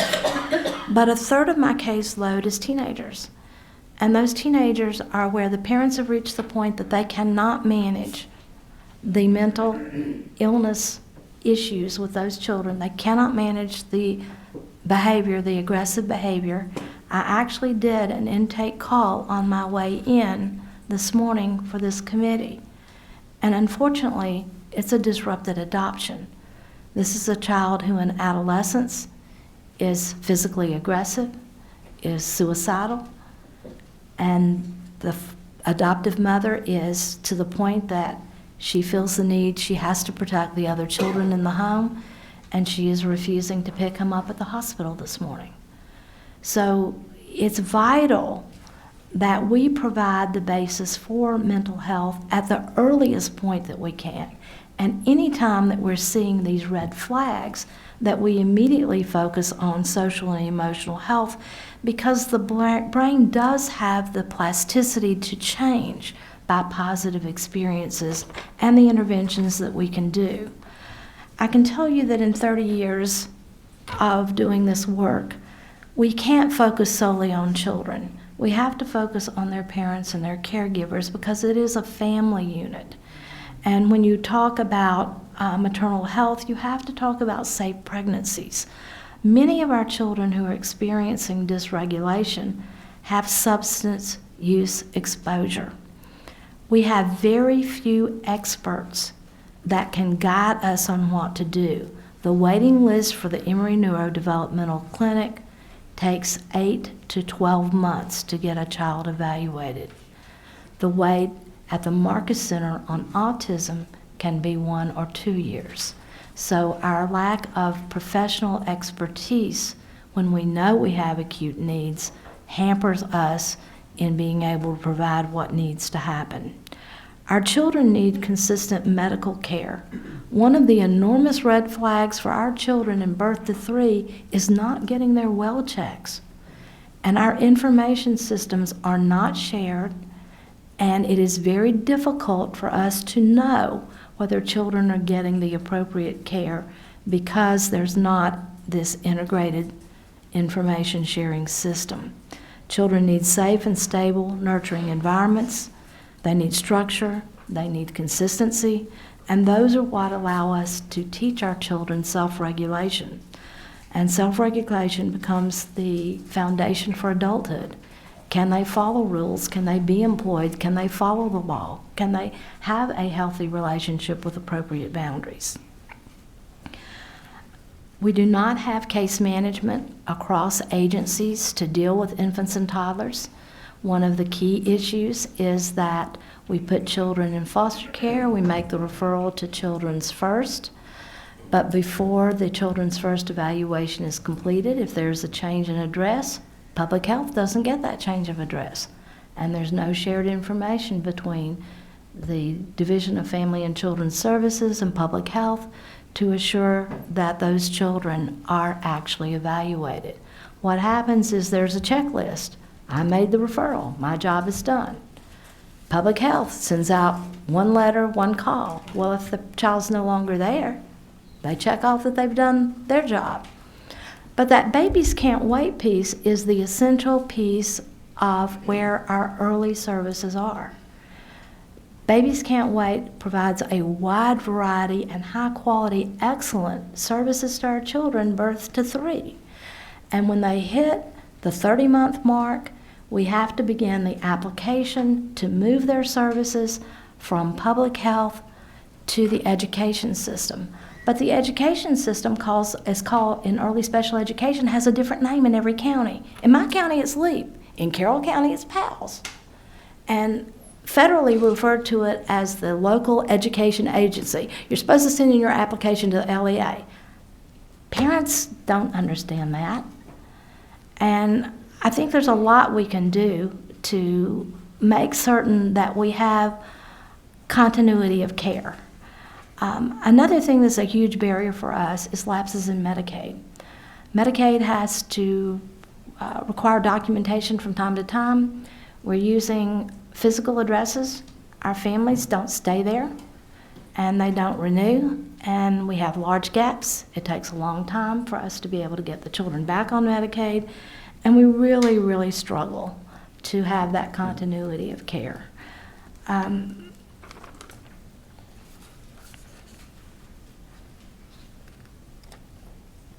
We have the opportunity under the Family First Prevention Services Act to begin to serve family and children when they are candidates for foster care, and that will be year after next, 2021.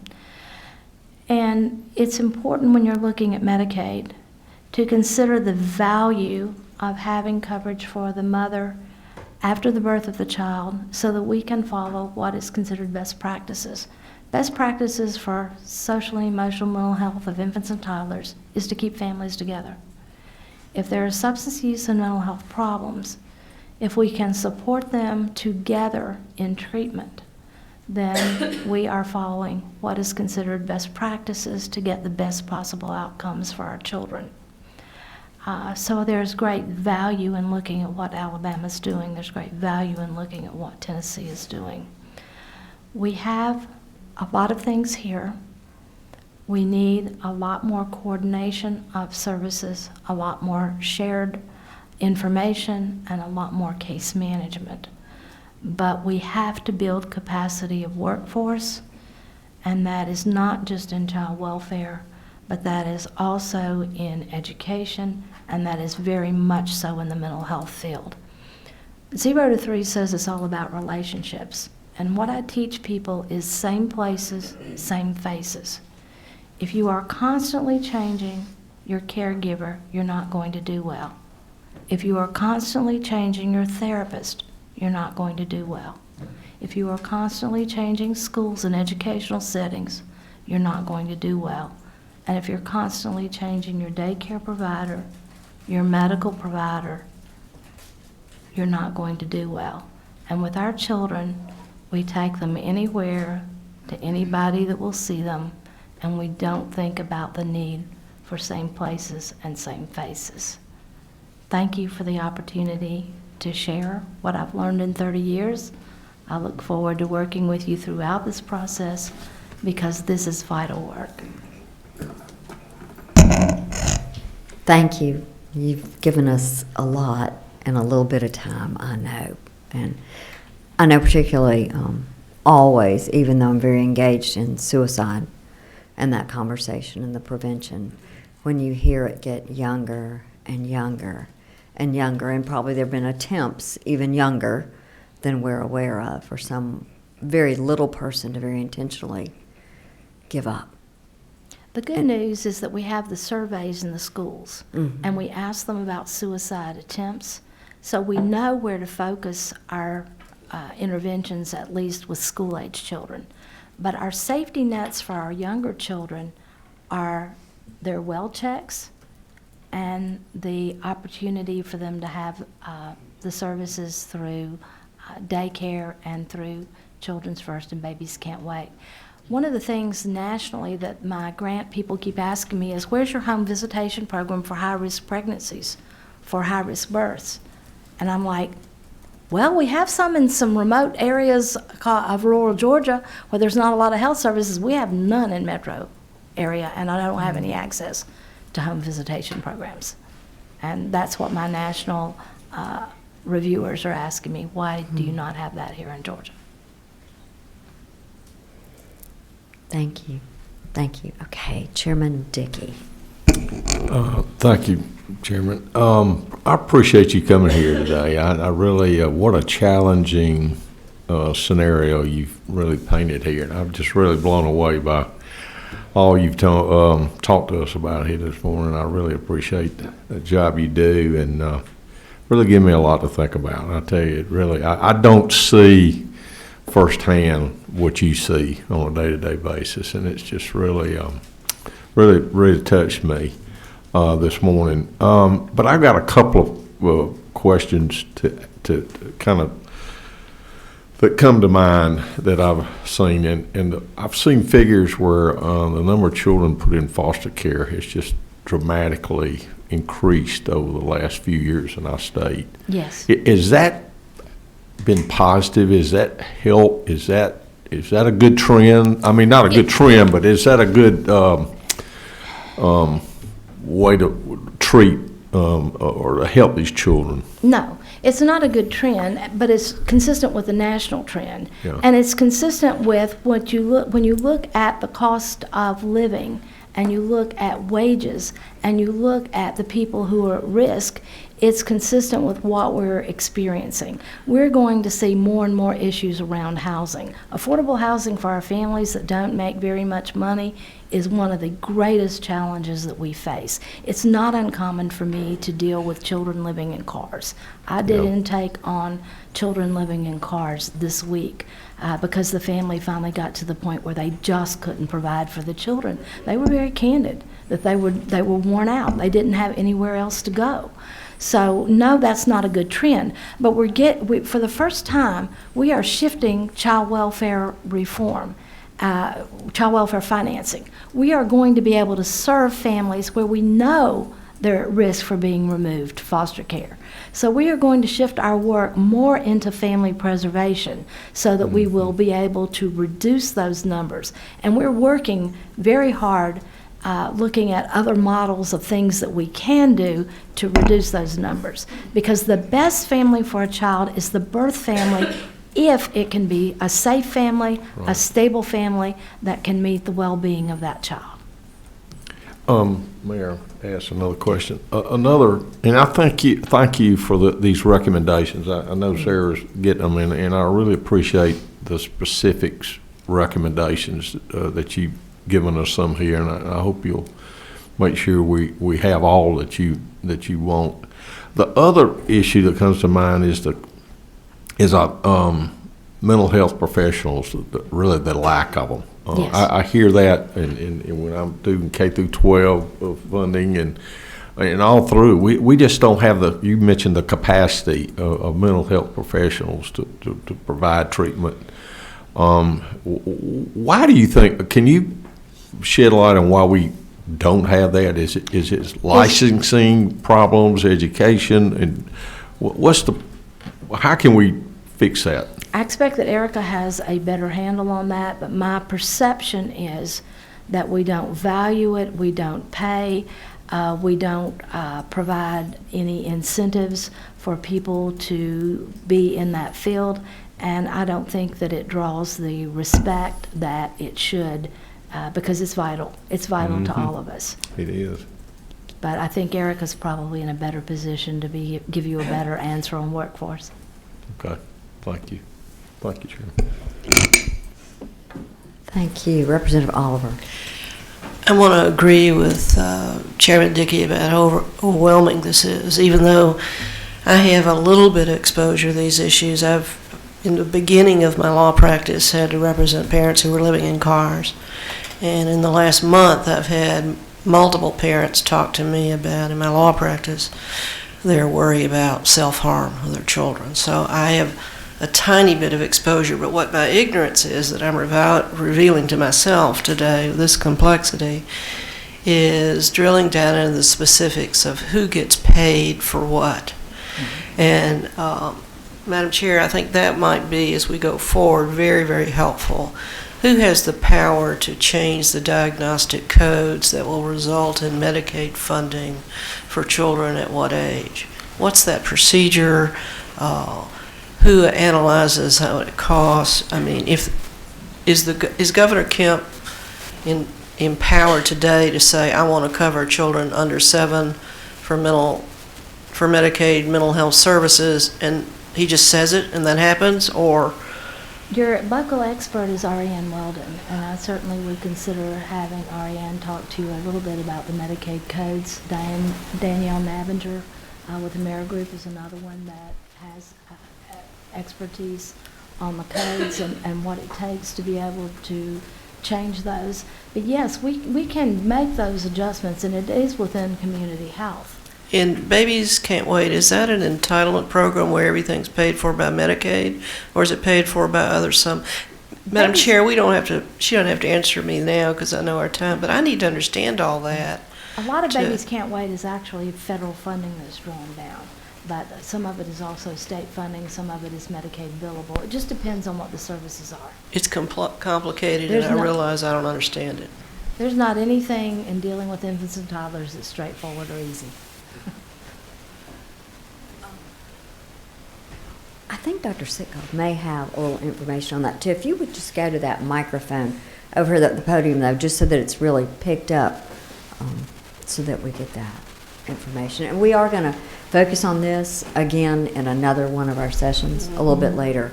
I would just echo what Judge Walker said, but Department of Community Health does have the ability to encourage the managed care organizations to allow use of those diagnostic codes in order to submit for reimbursement.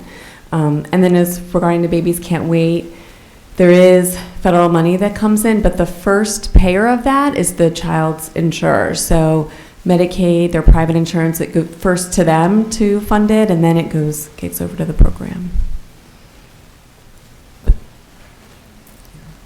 Very, very good question, too. I think we're seeing that without a doubt, so we'll make sure that we explore that a little more moving forward. Okay. Any other questions or comments from the committee or from Judge Walker? Thank you.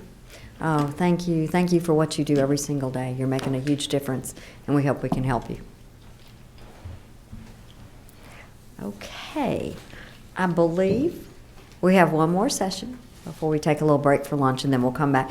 And we decided to do this break because this is so much to kind of drink in, and I don't want the last group to get lost in the discussion just because we're all kind of overwhelmed with much of it. So I would suggest that y'all certainly come to the table if you would. Would that be okay, so you can talk back and forth as it goes? If you prefer that, you can do anything. I have to stand a little bit, I'm getting Okay, old. I understand we have been seated a long time. If y'all decide at all that that's getting uncomfortable to move back and forth, let me know. So we're getting ready to talk about brain development, relational health, toxic stress, and ACEs, adverse child experiences, with two very important experts on this, both who live in the world of it every day and understand the impact and how this can develop, can show up, particularly in developmental delays. Dr. O'Banion and Dr. Johnson are both pediatricians who see young children and their families regularly.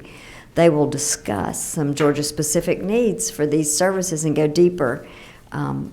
Some that have already been brought up earlier in our discussions, I think.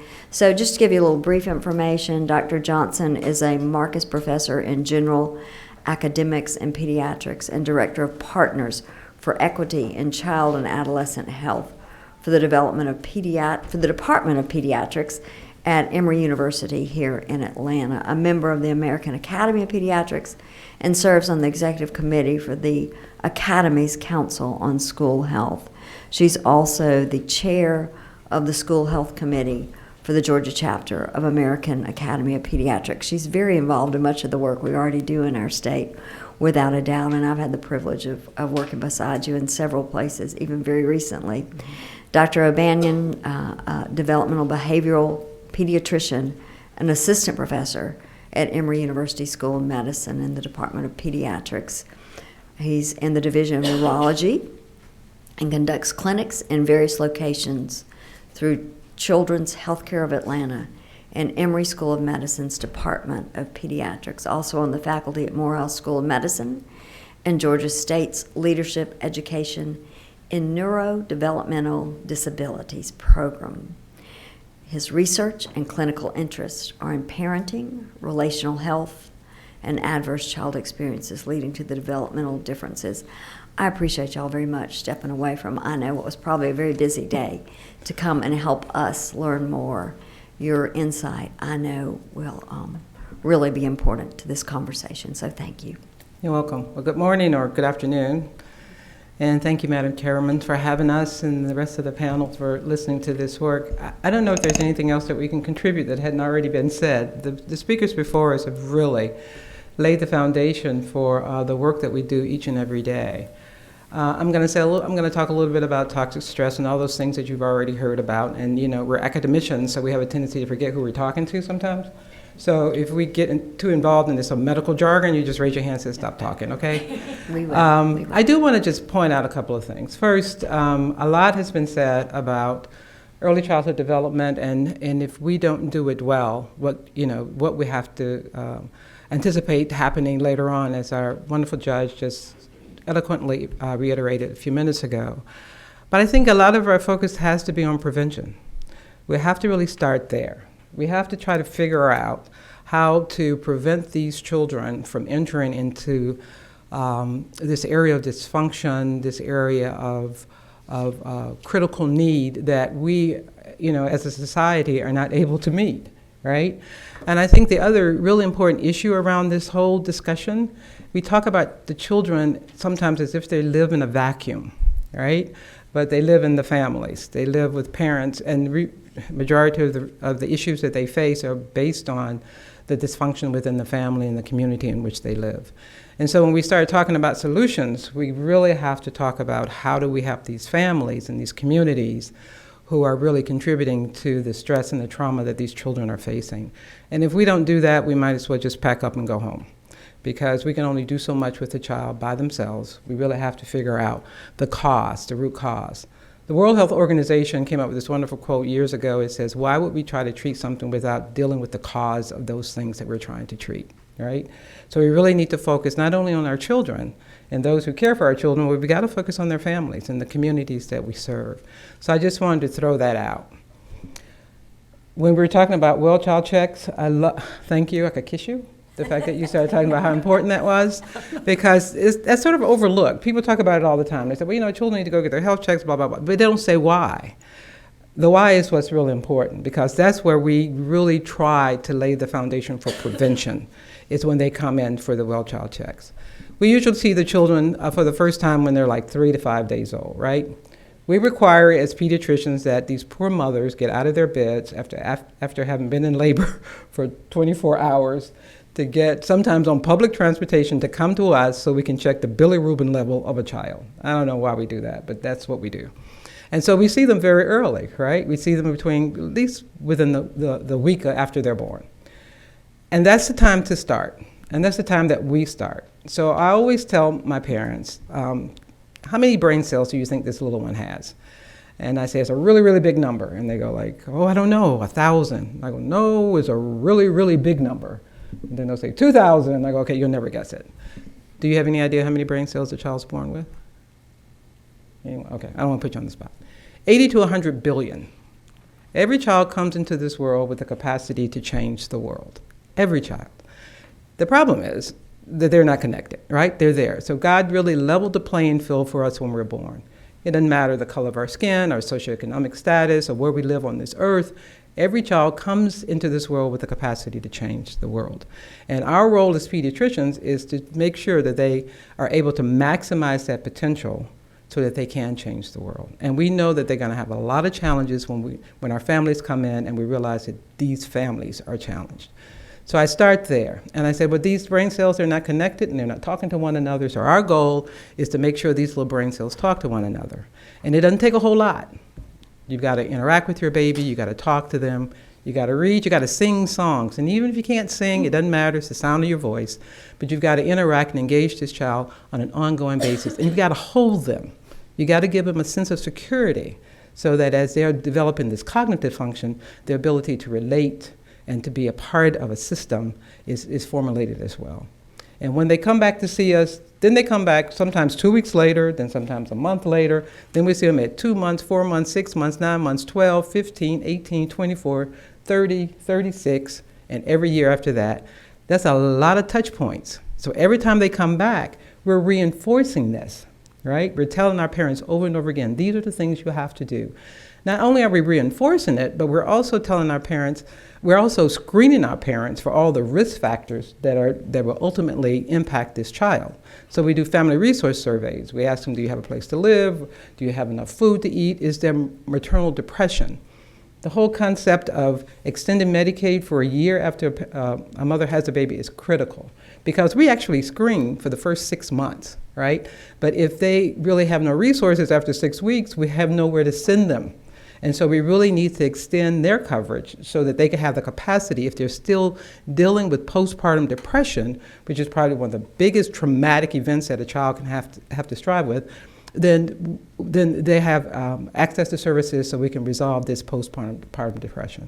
That's just one of many aspects of our ability to intervene for these families effectively. So when they come in to see us, we really see ourselves sort of as the gatekeeper. Now I have to admit, when people do videos and they talk about early childhood development, they don't even talk about us half the time. I love voices, I love you guys. But the emphasis on the pediatrician and our role in all of this is always underemphasized. Not all pediatricians do it well. I think we need to work among ourselves to do it better, but that is our role, preventing these things from happening. maximizing this bonding between parents, recognizing the difficulties that families are dealing with, and then coming up with resources to address the difficulties. And we do that all the time in our clinic, especially at Hugh Spalding. We built a whole system of support around families in our primary care center. It's a best practice model that we'd like to implement throughout the state with every pediatrician, but I think that is probably key when we're trying to deal with how do you mitigate all of these traumatic experiences that these children face. Prevention is key, all right? Now, I'm gonna talk a little bit about stress. So the way we see stress, everybody, we've had a wonderful sort of introduction to it, but stress really, it can be good, right? And we always see stress in our little ones when especially if they've had a couple of sets of immunizations. By the time they open the door and see us, they start screaming, right? They're just stressed out because they call it white coat stress, or I don't know what they call it.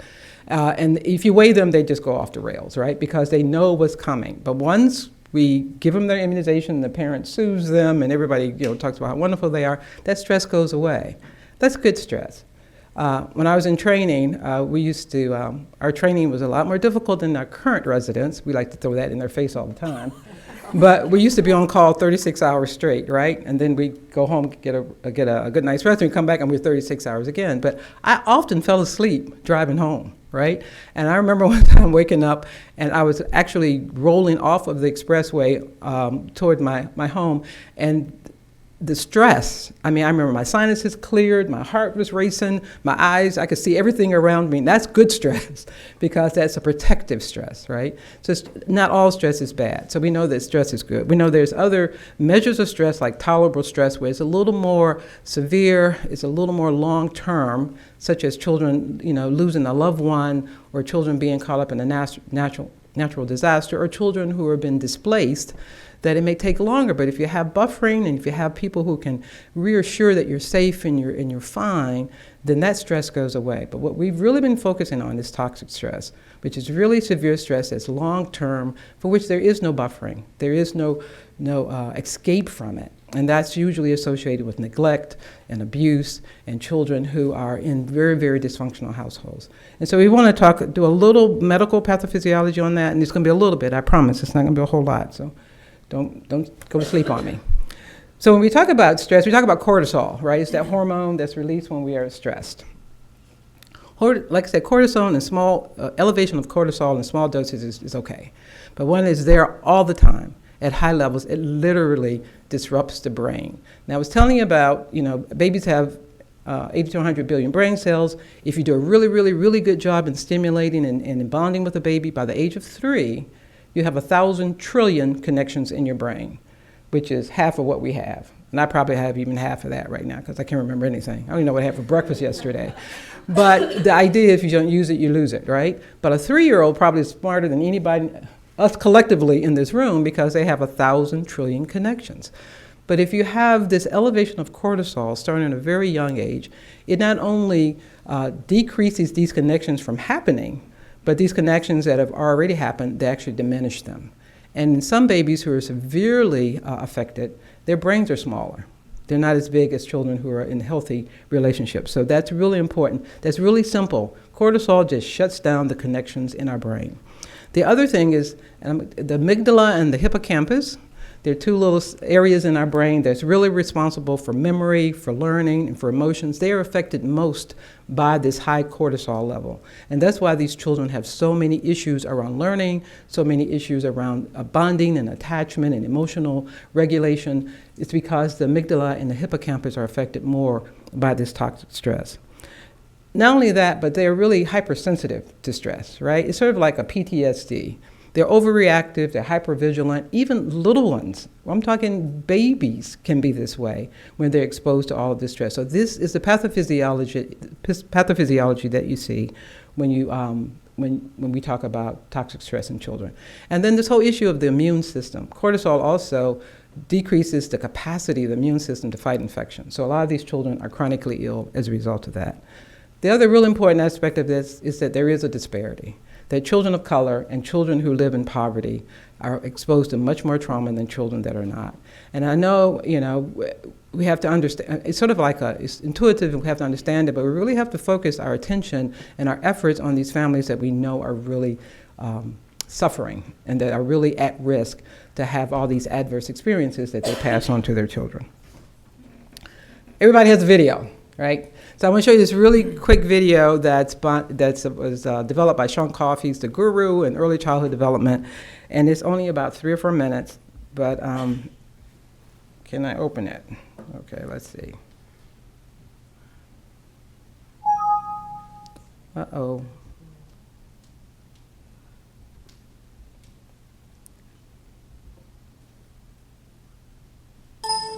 Okay, cannot locate internet server. All right. Well, we really don't have to see it. Unless you. Do you want to keep talking live today?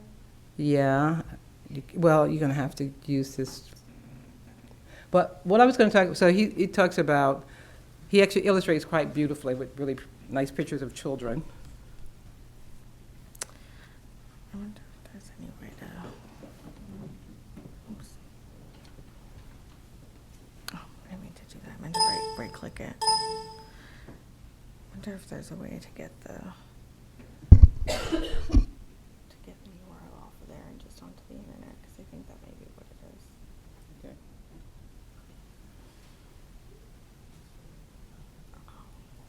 I have an idea.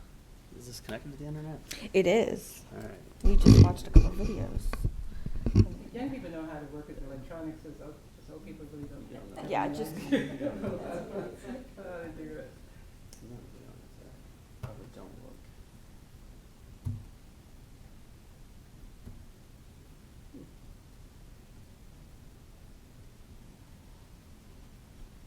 Is it connected to the GAS server? Yeah. Reaching that. Okay, never mind. Hang on. One more shot. Oh, okay.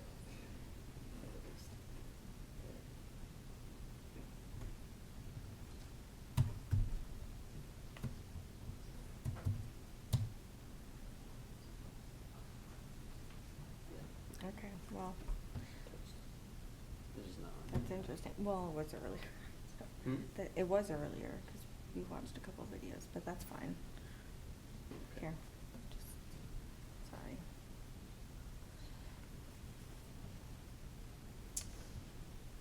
For some reason, we just have limited access right now, so maybe that's the problem. Well, I'll send you the link. It's a great video. It basically captures a lot of the work that we're already doing. So I'm just going to talk a little bit about ACEs, because everybody loves to talk about ACEs. So I, too, have been doing this work for 30 years. And even though we didn't have this fancy term ACEs, it's basically the environment in which we've been trying to care for children forever, since the beginning of time. Children just didn't all of a sudden start experiencing adverse experiences. For those of us who have actually taken the ACEs survey, anybody in here taken the ACEs survey? Okay. I only want to ask you what your score was. It's probably all 0 to 1, right? Okay, somewhere lower. Okay. So the ACEs survey, of course, was conducted about 20 years ago by Kaiser and the CDC to try to determine why people were having these chronic health problems, and you really couldn't, whatever they tried to do, they really couldn't resolve it.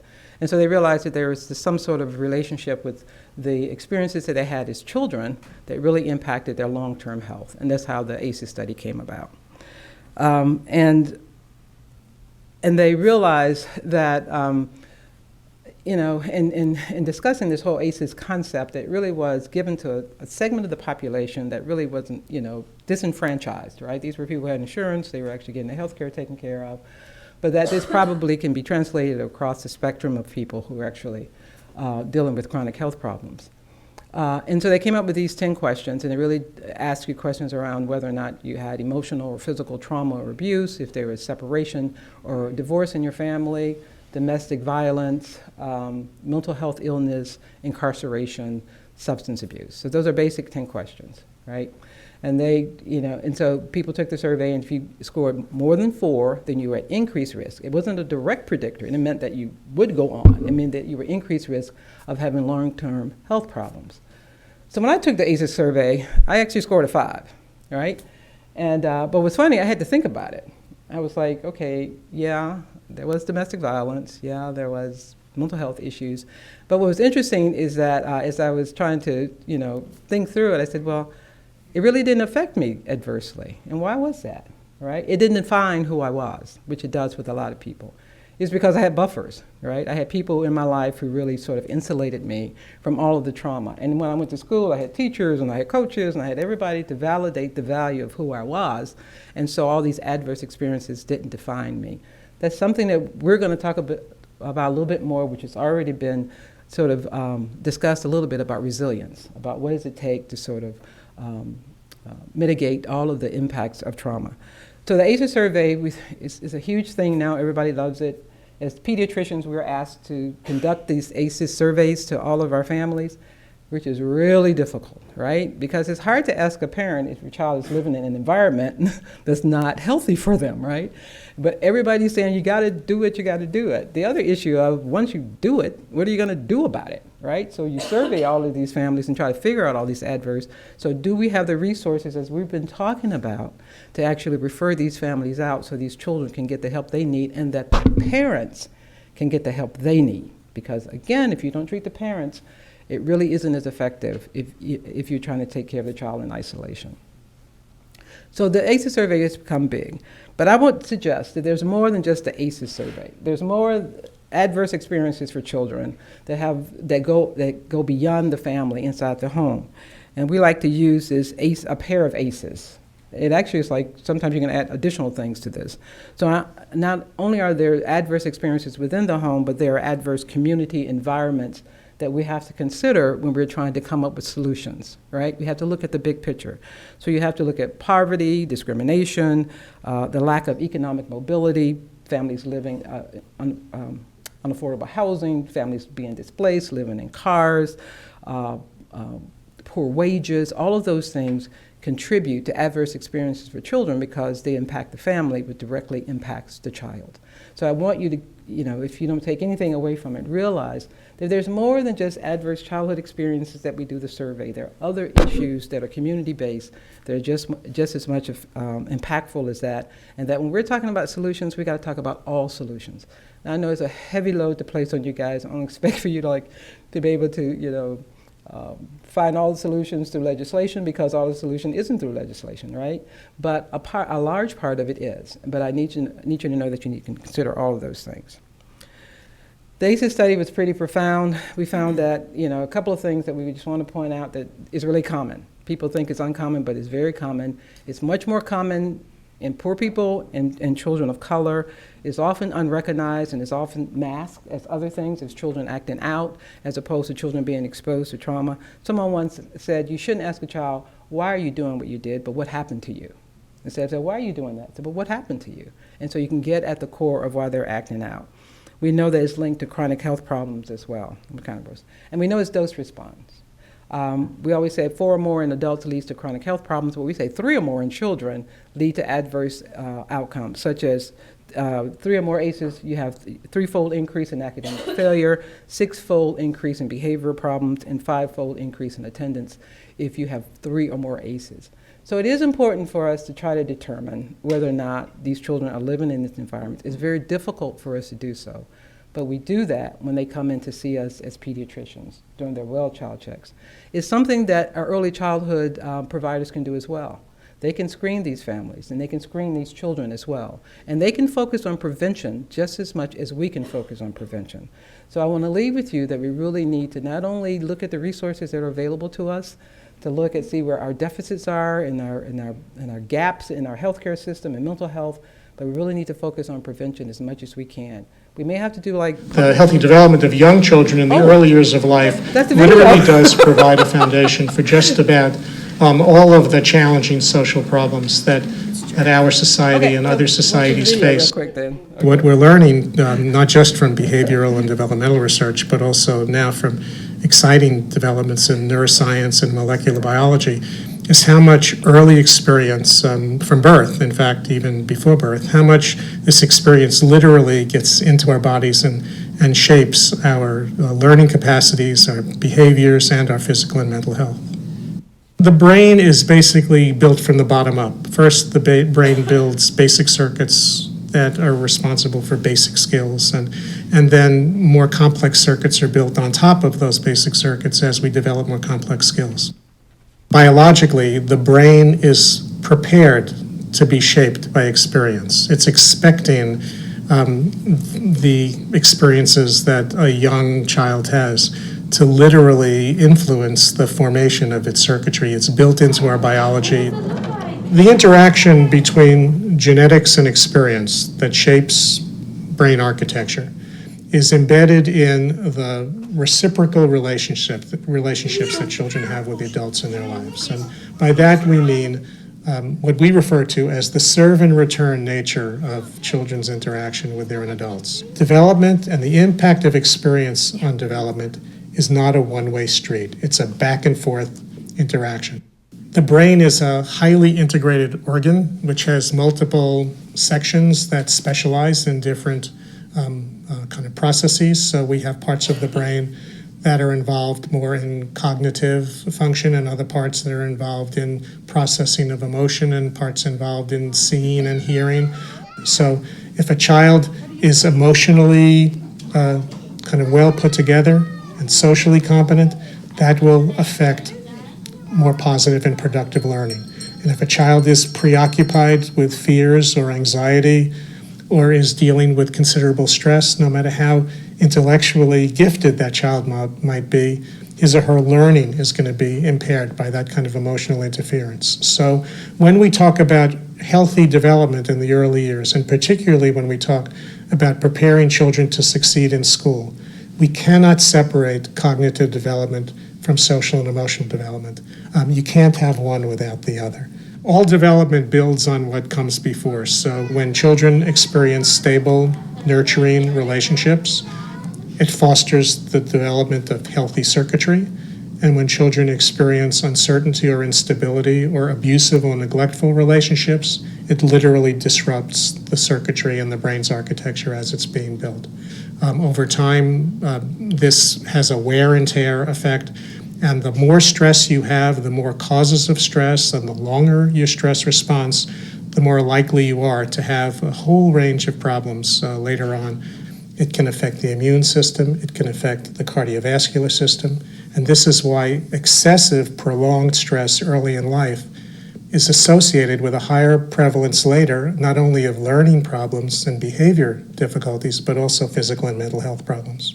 Because the brain is optimally flexible and plastic early in life, but as it develops its circuitry and refines its circuitry, it loses some of its flexibility, which is why intervening early is so important, because as we often say, when it comes to brain circuitry, it's better to get it right the first time than to try to fix it later. So I just say amen to that, and I'll let Dr. O'Banion take over from here. Thank you. Sure. Before you get started, I want you to know we built in a little extra time, so don't feel like you have to rush. Okay? Retirement is something we all look forward We're to. A good. time when we can kick back and relax. We all know the goal of retirement I savings. don't have a video, to have so I'm enough not money sure to what's cover our happening right expenses now. and to have a little left over. Got it. So, I'm David O'Banion, and I am a developmental and behavioral pediatrician. Believe it or not, that guy from that video is like the Mick Jagger of my field. He really is. He's one of the reasons that I went into what I do, which is trying to promote family resilience, trying to prevent the intergenerational transmission of stress, trauma, and poverty. And learning about his work when I was a resident transformed me from someone who was going into obesity prevention. That's what I thought I was going to do for the rest of my life. And I thought, oh man, I got to go into this. So here's another graphic actually from his shop showing what the adverse childhood experiences and social determinants of health and the difficulties that children face, how it presses down on a child's development. But I get to talk about what we have available to us that can bring children back up into healthy developmental trajectories. Have any of you guys heard about the Perry Preschool Project? I get to do a little bit of science, kind of nerding out for a moment.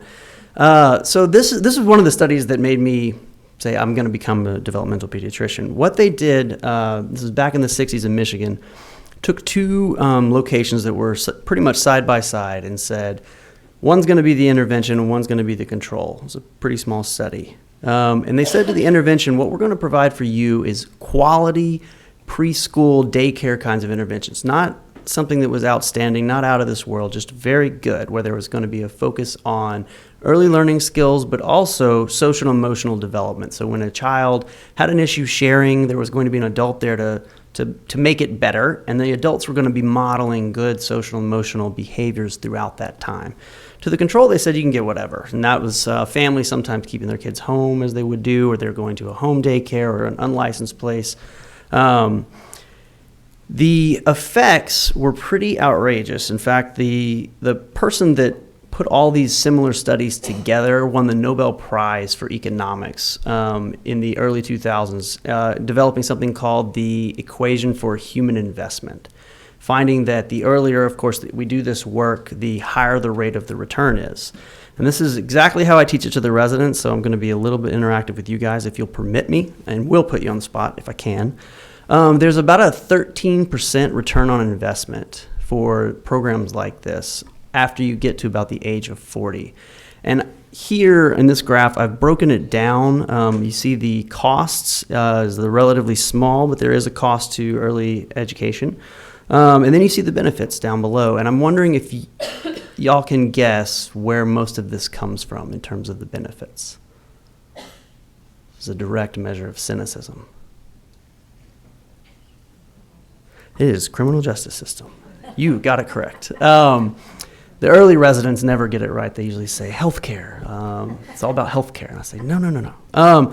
So what's really mind-boggling about this is not only the amount of money that is saved, but how it's passed down. So we think about the intergenerational transmission of stress, but there's also generational transmission of benefits and the children of this study. So we have the babies that were in that preschool environment, and we have their babies showing higher income and paying, therefore, more back to the tax base. They are doing better academically and having higher IQ points, and they aren't going to jail nearly as much as the children that were in the control or their children's children. So we really do have opportunities to make interventions that have multi-year and multi-generational impacts. In terms of building resilience, the Center for the Study of Social Policy, as has been mentioned before, has the 5 protective factors in mind to build parental resilience, develop good social connections, really teaching and understanding the way child development works. Because if you are a product or a child of a difficult environment, you may not understand why your child is doing something. It's not all crying is hunger, and not all tantrums are because the kid is being bad. I get a lot of children referred to me as a developmental and behavioral pediatrician for tantrums that wind up in the ER. So really significant tantrums, and getting to the bottom of what's happening is really what I try and do first. I think about relational health as the underlying principle that is supporting and developing resilience within families. So that's the quality and the strength of connection between people. Y'all have been peppered today with all kinds of jargon and terms, and I can understand if you feel like you're in the rain without an umbrella, but I see relational health and social and emotional connection as this umbrella of really great terms, really great science, and it's all related to how well children are doing early. Of course, there's a lot of things coming down, including biologic, genetic risks. There are the adverse childhood experiences, behavior challenges within your family, so not just your mom, but there's also other people coming in that aren't necessarily helpful people for you to be around. There can be mental health challenges and plenty of difficulties with access to safe and affordable housing and good food. I would add, though, that relational health is something that we can measure, so we're not just here as pediatricians to be ticking off how many bad things are happening to kids. We can also be looking at the quality and the strength of relationships between the moms and the babies at these well visits. And it's something that we know right away. It's not terribly difficult to figure out. One of the issues really is what do we do when we see a problem? We know that relational health and difficulties with that at a young age actually predict difficulties when a child is getting closer to that babies can't wait wheelhouse, like the 18-month to 24-month age, when kids are going to now need to be referred to rehabilitative services. There's an option and an opportunity to really know about this when kids are younger. Of course, we would never say to a 4-month-old, oh my gosh, this baby's going to have autism. We don't know that. That's absurd. But we can recognize when there are concerns in the interactions in that family at a very young age, and just being people helps us with that. Just like the judge said, when she's watching how people are interacting, we understand that. We just need support systems to where we can get a family before there's a diagnosis, before they're coming to me for what's the disability. We have options to get kids into help much, much sooner. They're not, some of them are pretty complicated and complex, but a lot of them are really available within the systems that we have, like the pediatric healthcare clinics, like WIC offices, within Babies Can't Wait, and other early intervention specialists. And so it's a treatable problem when it's recognized incredibly early. And at that point, we would be preventing future disability. So it's really a secondary prevention program that we could offer to Georgia. It's a really exciting time in pediatrics right now because the science around these projects is just coming at us from every different direction. It's something that pediatrics is calling the new vital sign, the relational health between a child and their family. And it's not doing something difficult like scoring something that we can barely see. This is just using your natural human instinct, but using it with the intent to do something positive for that family. So I believe we have a lot of hope for Georgia's young children in terms of workforce support and development. Some of the treatment paradigms that we currently have do need to be either updated or caught up to new science, or maybe even prepared for the future. And we have a whole lot of opportunities for early identification and getting into simple treatments that have some already proven savings associated with them. And I went as fast as I possibly could so that we'd have chance for questions and food. Now I told you to slow down, that you didn't have to go I'm fast. sorry, I was programmed to go quick. Wow, how exciting what y'all have both just shared with us is the work that you're doing, you know, how personal, and certainly the measure of your commitment. Like you said, we need every other pediatrician in the state focusing that same way, so that's a challenge we can all talk about later, too, as we work on different issues to inspire and inform our new physician workforce that we're all going to need. So I'll open it up. Are there any questions or any comments from the panel?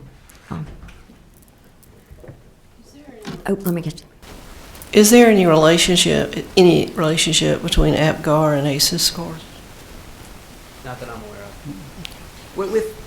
Perhaps, so APGAR just being for anyone listening in, is just the birth scores for how vigorous and excited you are to be out of your mom's womb as a baby. But for children that are born prematurely, there's a lot of stress in the NICU environment just because of how difficult that place is for babies that weren't ready to come out. And so I suppose loosely associated, there may be, you could think about the trauma of the NICU. I'm not a neonatologist, and I don't want to get in trouble from a group of them for saying that. Well, so I think there are extenuating sort of circumstances, social circumstances that could lead to a decreased APGAR score. So mothers who have not had any prenatal care, who come in and she's stressed out and the baby's stressed out, and a lot of things happen physiologically when that happens. Parents who are abusing drugs, when they come in, their babies can have low APGAR scores. So all of those are already traumatic experiences for these little ones before they even take their first breath. So there, when you think about it, there really is. I really hadn't thought about it that much, but it definitely could be.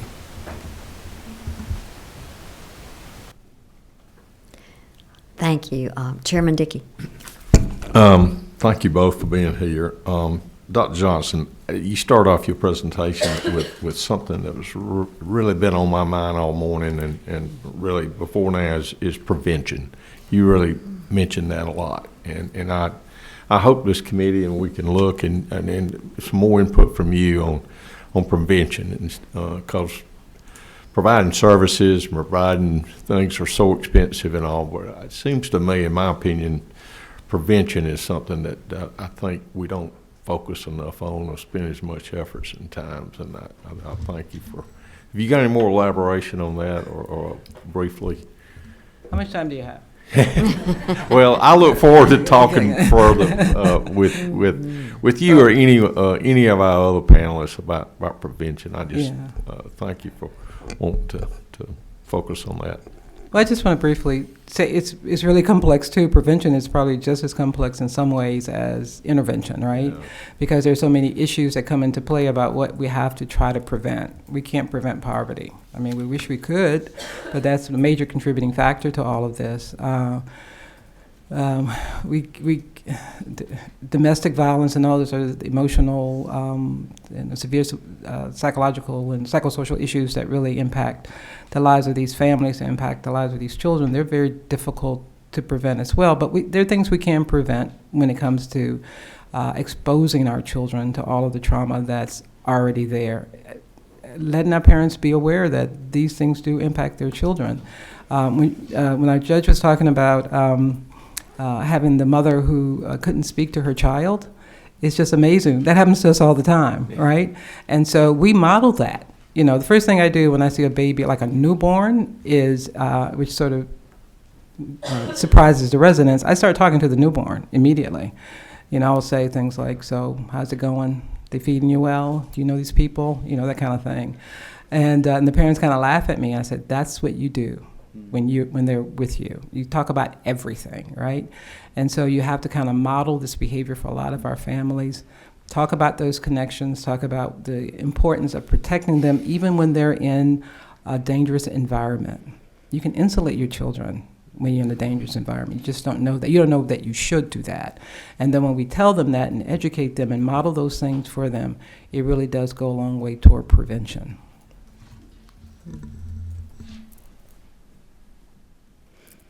We good? Anything else at this moment? Well, I want to thank y'all for hanging around a little bit. I know we're going to go take a little break and try to get our minds where we can grasp. We have one last session to come back to, and both Dr. Johnson and Dr. O'Banion will be on that panel as we look at some sort of experiences that are going on that I think will take it a little bit farther. Y'all know where there's some lunch? No. Well, we'll help you find that before we all break up here. But so we are going to be back in here at 1:30, but we do have lunch for the committee, just right next door. So, yeah. Okay. So thank you. We will adjourn for just a little bit. Everybody catch your breath and